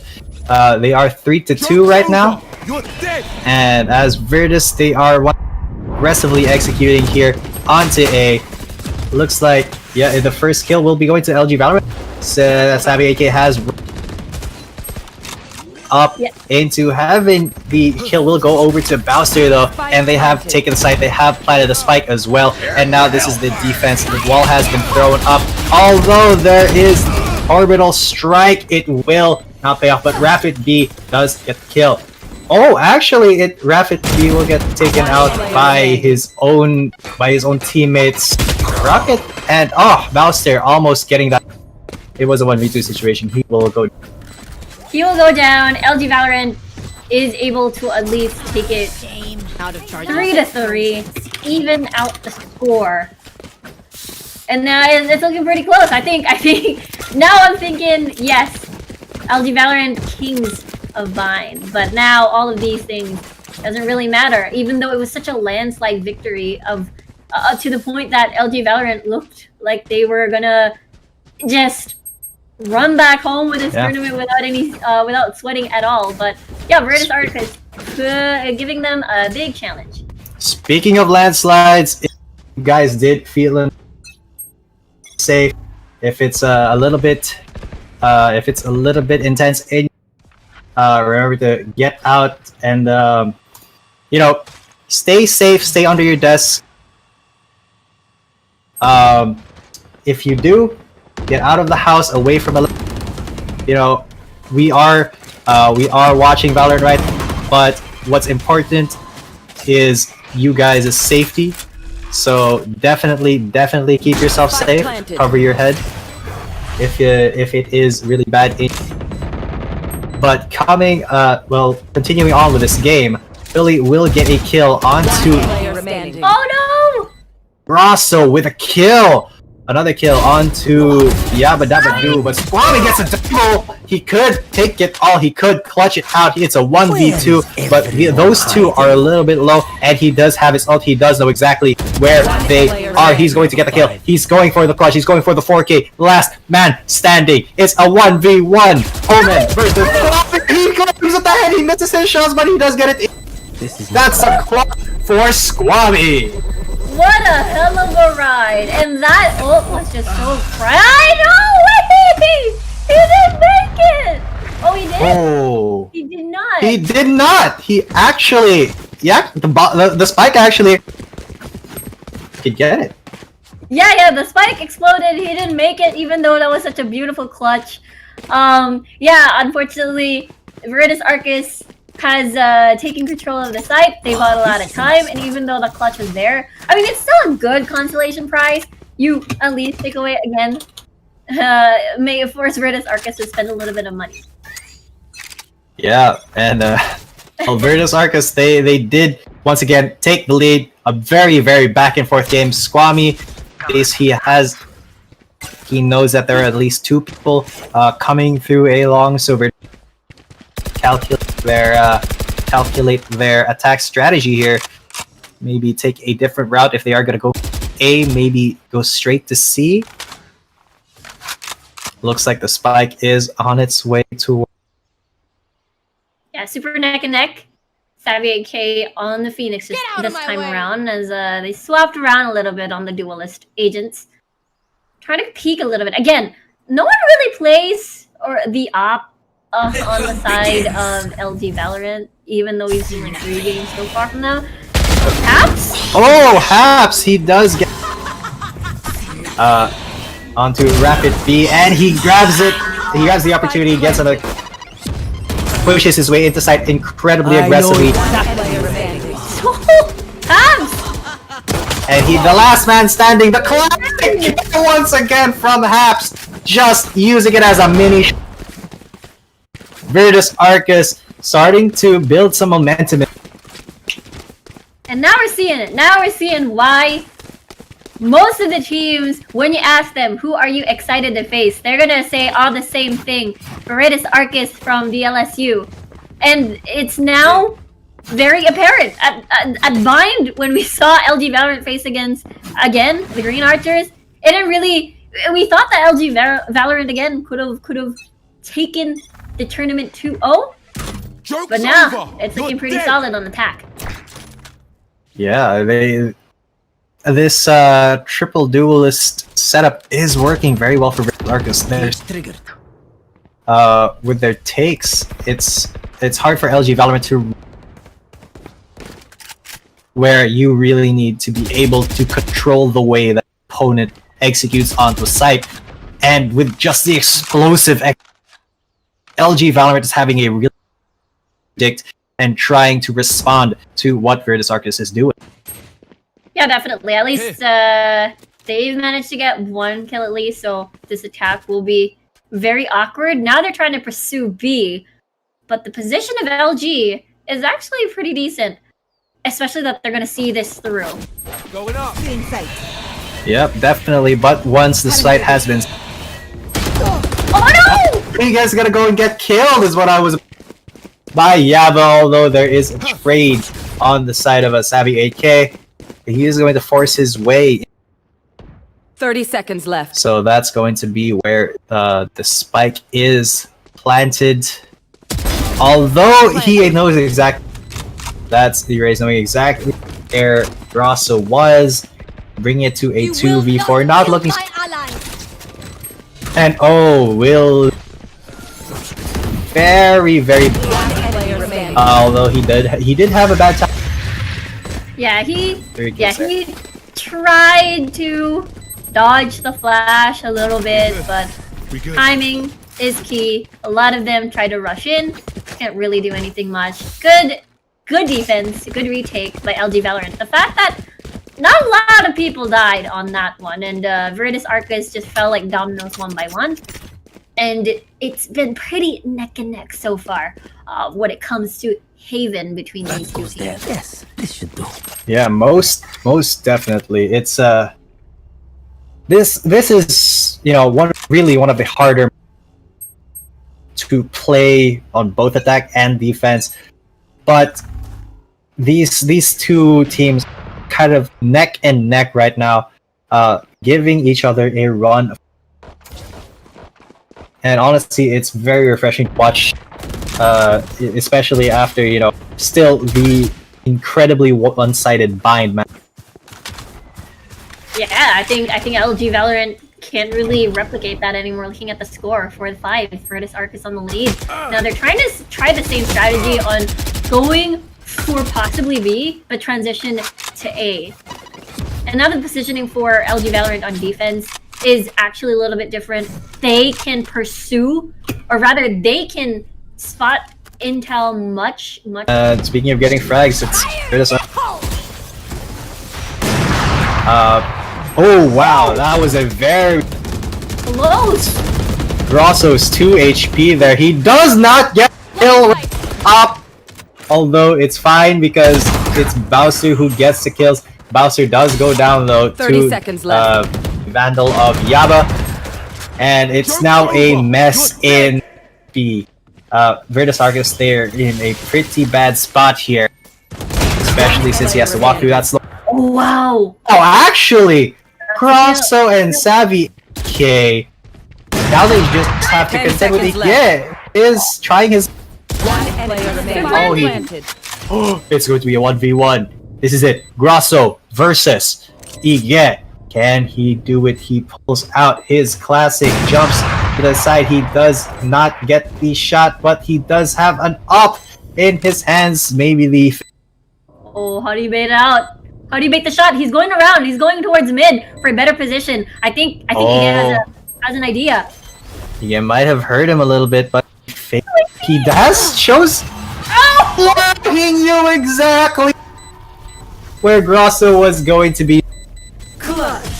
That's 5-5 once again. Yeah, it has a better angle in comparison to when you're gonna be having to peek around defender side rather, or towards garage, especially with how the spike, where the spike was planted. So had no choice. Most likely it was just try to go to mid, or else if you go the long way around and go to A link, might risk of that defuse. But yeah, 5-5. Very, very close game. An incredibly close game. Just the last map on Split. And this is a really good angle by Squad! Oh, he actually gets it through the smoke! Wow! Oh, Savvy stopped right inside his crosshair. That's insane! Yeah, Squammy, we said earlier, like, no one plays the op in the around LG Valorant side. But I forgot it was Squammy that would often use it on the Cypher, and that's one member down at least, and LG Valorant will have a better chance of winning this defense round. Yeah, and that's exactly the opposite of it. You know, Yaba shoots Haps in the back, definitely on the disadvantage here, but Bowser and Grosso, they might make it a little bit more even here, although it is Bowser can Come on, let's go! very cool teleport plays, maybe. Rapid B, he is going to run it though. Going to run it right into 30 the seconds face left. of Bowser. Trying. They have an idea of where he is because he triggered the Cypher cage, but now they have run all the way to C.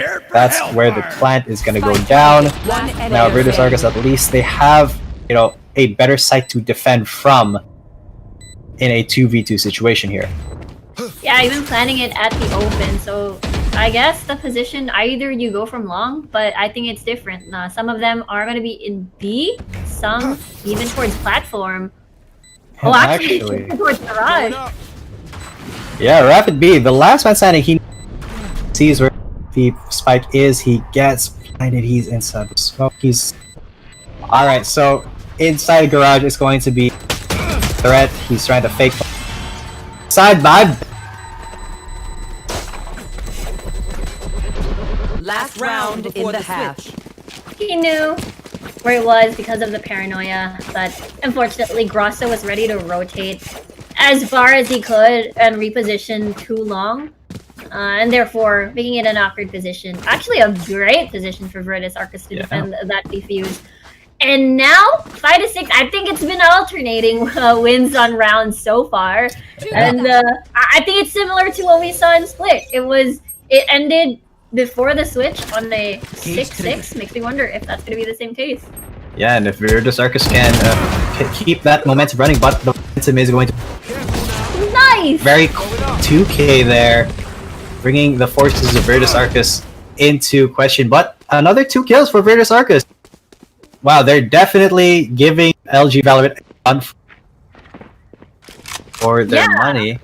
Yeah, I mean the fact that they managed to get 2 kills earlier on, but unfortunately they had to trade. Now it's a 3v3 situation. Yeah, this is definitely bad news for especially. But it does look like they have put their eggs into A side. Is about to flank the members of Virtus Argus here. Well, no, he's actually at B. He's checking it, but now that he knows he is at A, rotated and no kills as of yet. The spike is planted, but that's a quick double kill for Bowser. The last man. He is going to be coming from heaven. Will he be able to see everyone and spray down? Can he clutches out his crosshairs right on? And they know where he is now, so... Train hard. On to Willie. Can he make it happen? So he's got the slow arms. He drops down. He takes down the man. The last one standing. Oh, he does make it a 2v. It's Bowser who gets it. Oh, the last kill goes to Ige. He saves the... Is going into the second half. What a clutch. We must be pretty proud about that play. That was crazy. Switching Even sides. though Veritas Arcus already had information on where he was. He still managed to make it work in a, on paper it was still a 1v3 situation, and then able to at least revive another teammate to make it more likely to allow them to defuse. But you know what? Didn't even need. That was insane. Dropping down, risking the health bar, risking the duel, and it's crazy. It's the last round. He was risking everything there because there was nothing left to lose. And I actually like that he used the red as a bait to find out the location of Bowser and then aggressively push. Ige is definitely one of the standout players of LG Valorant. Yeah, for sure. I mean, we saw how Swami can get the highlight reels for sure back in Split, maybe even a little bit in Bind. But again, remember, he was the guardian of A side back in Bind and made things work. And now we saw such an incredible highlight reel from this player. Yeah, that was just a 1v. Superior aim, better reflexes, and we're even going into the second. Kind of familiar, honestly, from the same situation as last night. It is. Split ended with a 6-6, but at the end of the day, it was Veritas Arcus that made it work. Now we'll have to see how LG Valorant sort of styles with this. So after such a morale booster on Ige's clutch, I think that's a pretty good sign for this Admu team. Yeah, and I honestly want to see how they're going to round list comp, because LG Valorant, they do have the balance. But Veritas Arcus, they kind of put all of their eggs towards attacking side, at least in terms of being able to play post plant in if you're a defender. So it's going to be very interesting to see how they play this defending side with 3 duelists. Yeah, that's true. Very curious to see, just as you mentioned, how it works out too after LG Valorant, how the post plant is going to look like, because they have a lot of stall in their kit, especially when you consider having the ice and fire combination of the Phoenix and as well as the Sage. Yeah.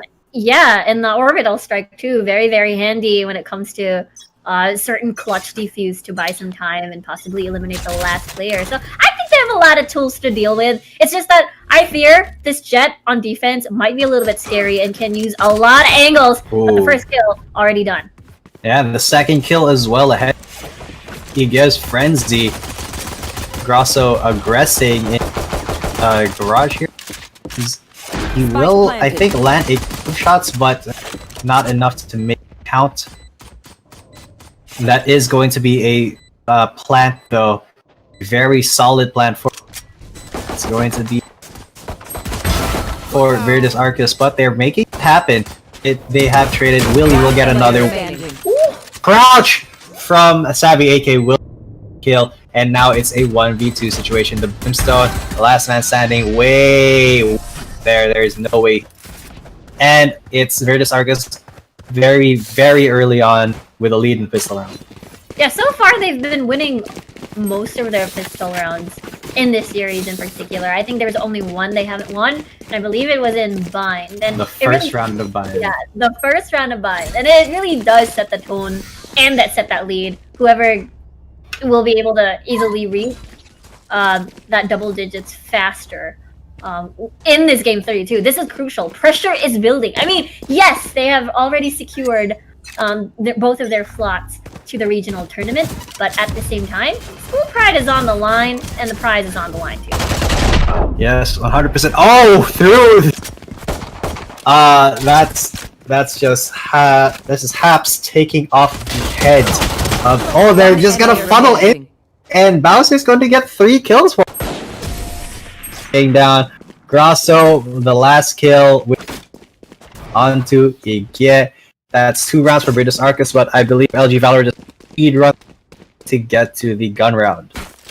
Yeah, it was a save round rather. It was not safe for them at all. Definitely not. Yeah, going through that eco, so they just want to get it over with and go through having their primary weapon set and having an even chances when it comes to taking the swing back into their favor.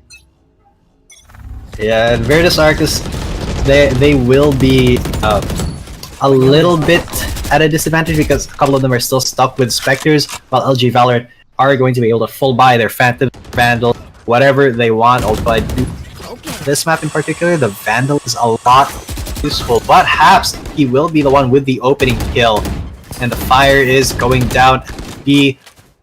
It's not going to get anybody though, and once again, the story of this game is if you're just get the first blood, then they're in a really good spot. LG Valorant, they're finding it a little bit difficult to really get, you know, any sort of opening here, especially since Haps once again gets another kill as well with his Bulldog. Yeah, it was it's tough. It's just two members in. You're still trying to hug towards B. Nicely done by Squammy, but unfortunately it's a 1v3 situation. Very awkward. Now towards the entrance, this jiggle peeking. Unfortunately, it's not gonna work for Yaba here, and that's defender side. Virtus Arcus winning once again. That was a Yabba Dabba Don't, ladies and gentlemen. Don't jiggle peek like that, because it doesn't, you know, the momentum system is not with the. I think, yeah, that is true. I have to agree. I agree, but I think did Willie play that, or what did Squammy play that? I think Willie played that really well. That was Willie. Yeah, that was Willie, just to bait out more shots to put him in an awkward position, bullet-wise, magazine-wise, not spray properly and forced to reload into it. Transition with pistol. But now though, still no first blood. Oh. I spoke too soon. Squammy eliminates one. A little bit too soon. There's Will to take somebody in Virtus Arcus. Once again, that has gone down though with of Heaven. Can he find any hits? Down below he of the raise, although it is Virtus Arcus cleaning up. Last man standing is again. He does go down to Savvy 8K. Once again, Virtus Arcus, they get the round defuse. They are at double digits. 3 more rounds for them to take another championship title. Again, that is the expectation of a lot of the teams that join the tournament. It's to face off against Virtus Arcus and win against them. It's almost as if that they already saw this coming after, you know, they've already had experience as a team, even though they've only been together as a team for a few months in comparison to LG Valorant, who has been a team for a year, only Yaba being the new member. So it's pretty interesting to watch Virtus Arcus just take over at the beginning, starting from split. Grosso with a very, very aggressive. Could find anybody that LG Valorant sends, but they don't send any. Actually, the first blood does go to Rapid, who pushes into C side, and it's actually he's actually fine there. He's gonna push some more. Orbital strike should push some of them out of position. Does get a kill there with his Phantom, and this is a disaster for 3 members are down. Such a clean round for them so far. Although we have seen clutches happen. Miraculous clutches. Take very risky. Yeah, very risky attempt on the clutch. Every side is covered. And now for the up kill onto Rapid B. Grosso with a sneak all the way in A. B. He was just was a little bit.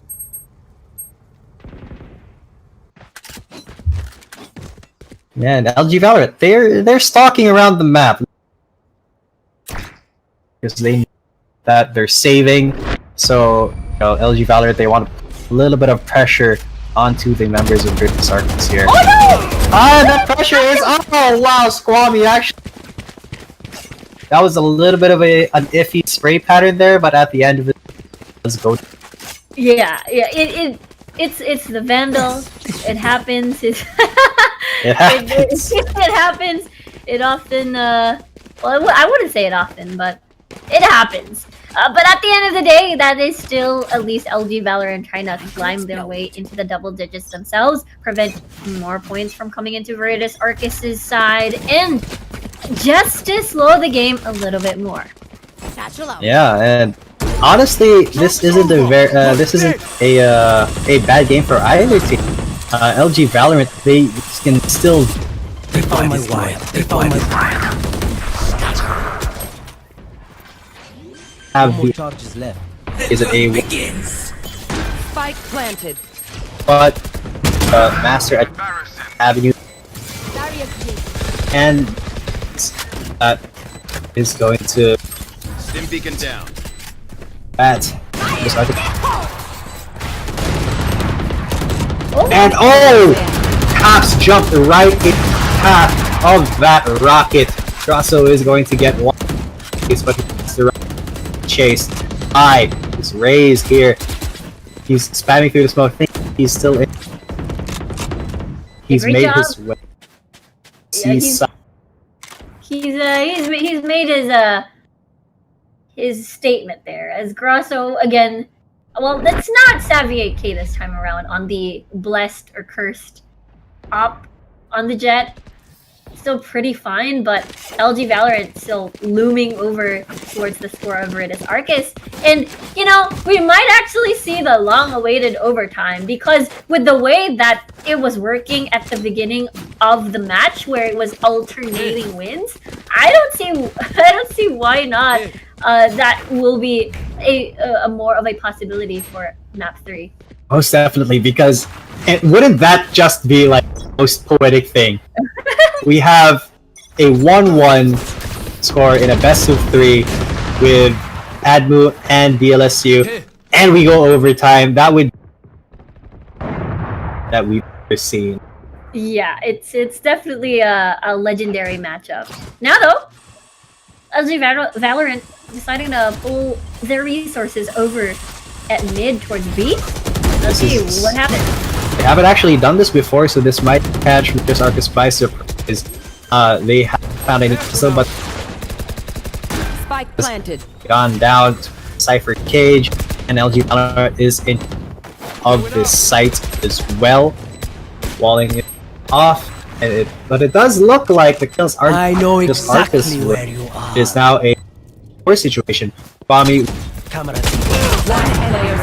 does not get so that Savvy 8K does get his 3 kills as well as the defuse, because Arcus wants closer to Yeah, while we didn't really see LG Valorant try this before, Veritas Arcus is just very prepared to do that. They wrapped around, able to get a bunch of frags coming from window, and Willie, with the help of Willie's ult on the Cypher too, it gave a lot of information on where they're going to be primarily positioning themselves to retake the site. And we did mention earlier too that the post-plant defense, I suppose, for LG Valorant, very strong to try to stall. They've got the slow orb, the ice, they've got the smokes as well to utilize.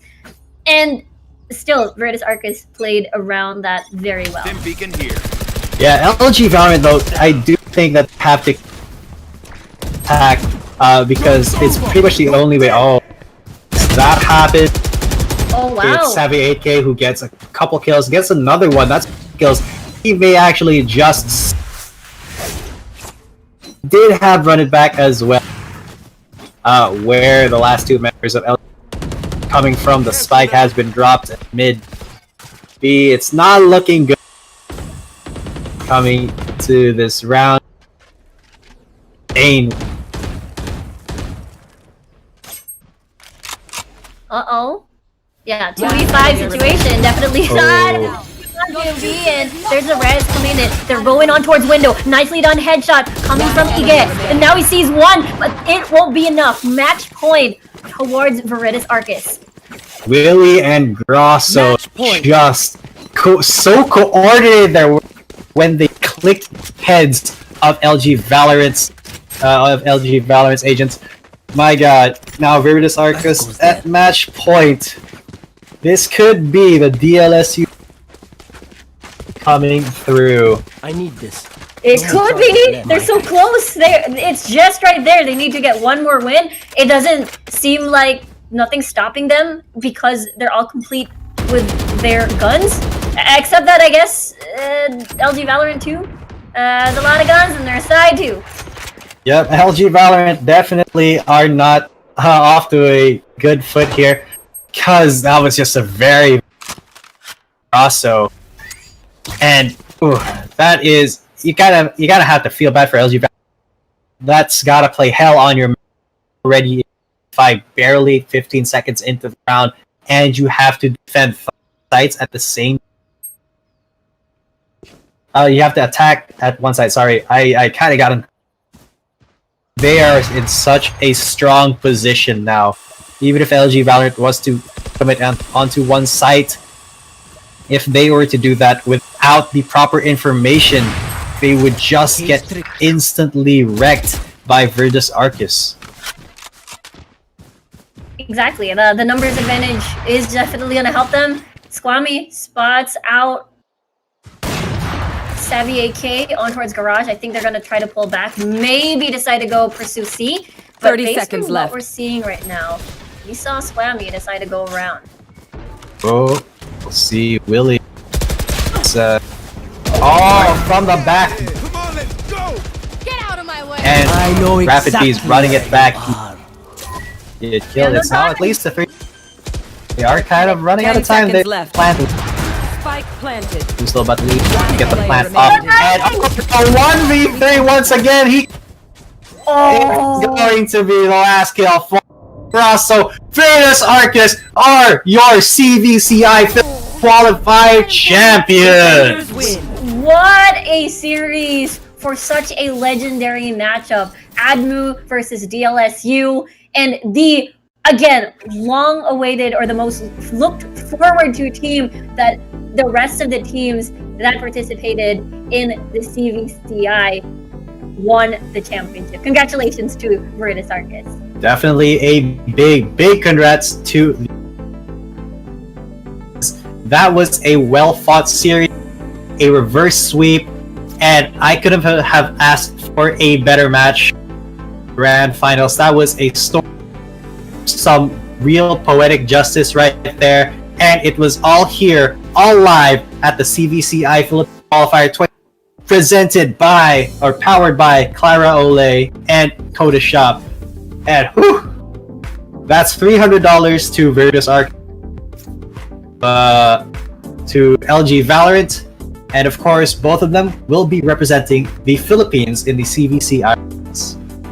Yeah, and for DLSU, I think they're pretty happy because I'm sure the first game on Bind was pretty sweaty, especially that, again, a lot of expectations on Virtus Arcus coming into this tournament, and then they get knocked down into the lower bracket, having to risk, I don't know, getting eliminated off of the tournament. But look at where they are now. They're able to climb and claw their way through from the lower bracket and back into the tippy top, winning the championship.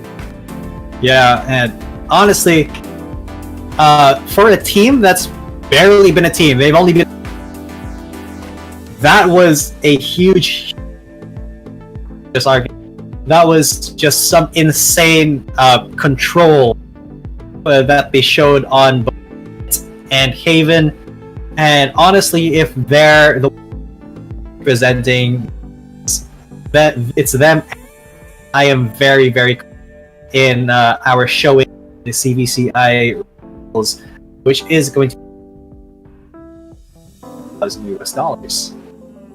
Yeah, like, I'm actually looking forward to them, to their performance, having to fight teams in the from different countries such as Hong Kong, Taiwan, Malaysia, Singapore, and Indonesia. And yeah, I'm saying it right now. I know they're gonna do us proud. Yes, they definitely, and we want you guys to be behind them, and just show your support to teams. One, I'll tell you when it is eventually, but just at this point in time, congratulate the teams, and of course, there can also one of their teachers to receive a huge from Clara get some tips.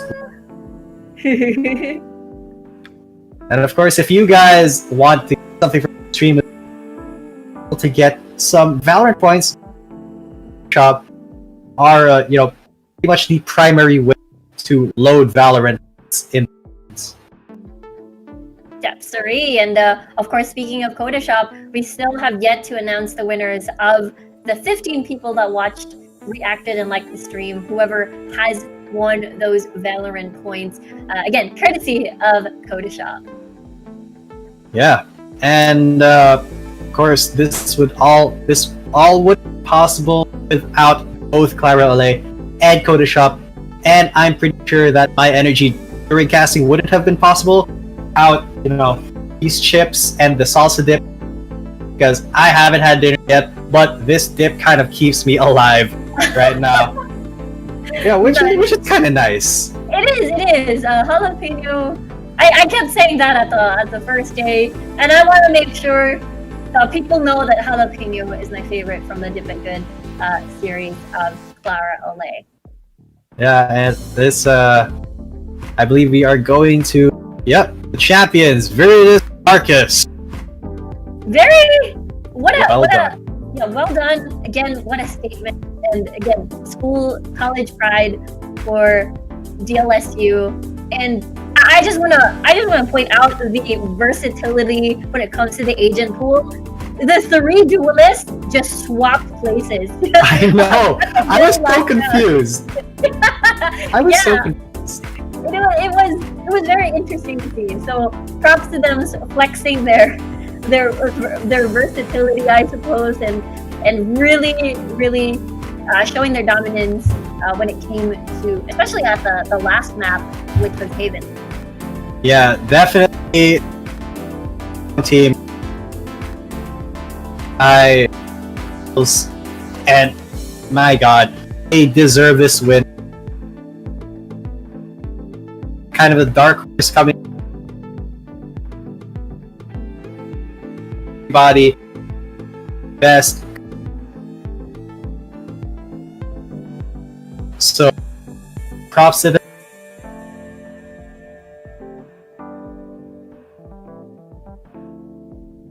Yep, props to their performance for sure. And I am just looking forward to the regional tournament. It's time to band together to support the Philippine region as they have to go face 4 other countries. And yeah, I am looking forward to it, and I had a lot of fun casting this tournament in general, the CVCI, and yeah, here are the winners for the Codashop. Valorant Points. So each of these Valorant. So it's Austin Grant, Spessin, San Jose, Francis Australia, Effie, Kyle Gabriel, James Miguel Palme, Alan Alonzo Train, Rob B. Garcia, take it.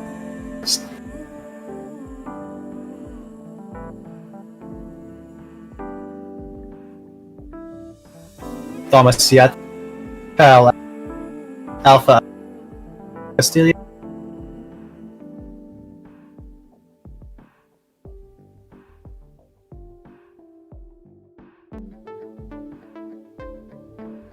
Yeah, congratulations everyone who got a chance to win the Valorant Points, courtesy of Codashop. Thank you very much for watching. Of course, this again wouldn't be possible without our sponsors, Clara Olay. Again, amazing dips. I recommend the jalapeno, and I'm sure G10 will recommend the same, although he is eating the salsa at the moment. And yeah, easy top up for Valorant Points using Codashop as well. Yeah, if you guys didn't get 100, just load up some. Put up some more. Shop it, and it's kind of the easiest way to, and it's so easy. Barely takes 2 or 3, and have enough to buy that skin you always wanted. Kind of been a fan of the series. I might get a myself. is same way I encourage you to try. And if you don't like spicy thing, please give it a try. Yeah, I agree the same thing. I am actually going to, after this cast, we'll eat some dip. Chips and dip with salsa this time around because I have a heavy bias towards the jalapeno. Yeah, it's been an amazing tournament. Yes, and it has been mine specifically casting day. So that is a very big to cast these amazing games where these guys may be the future of Valorant esports in the Philippines. Yeah, I have to agree. It's a great, I wouldn't really say training grounds because they're very, very talented, and it's so nice to see such young talent having to show off their skills already at this point, and even taking their skills to the next level, having to fight against other countries as well. That's right, but sadly that is all for now, and I hope you guys have had a stay. There was a little bit of an earthquake, and if you felt that, you're staying safe, as well as this entire thing that's happening. So from the bottom of my heart, it's been G10 coming.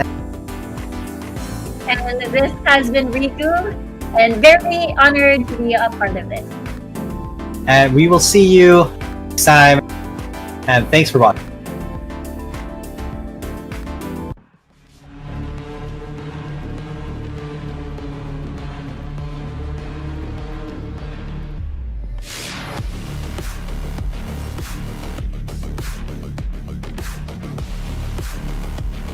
Clara, oh Clara,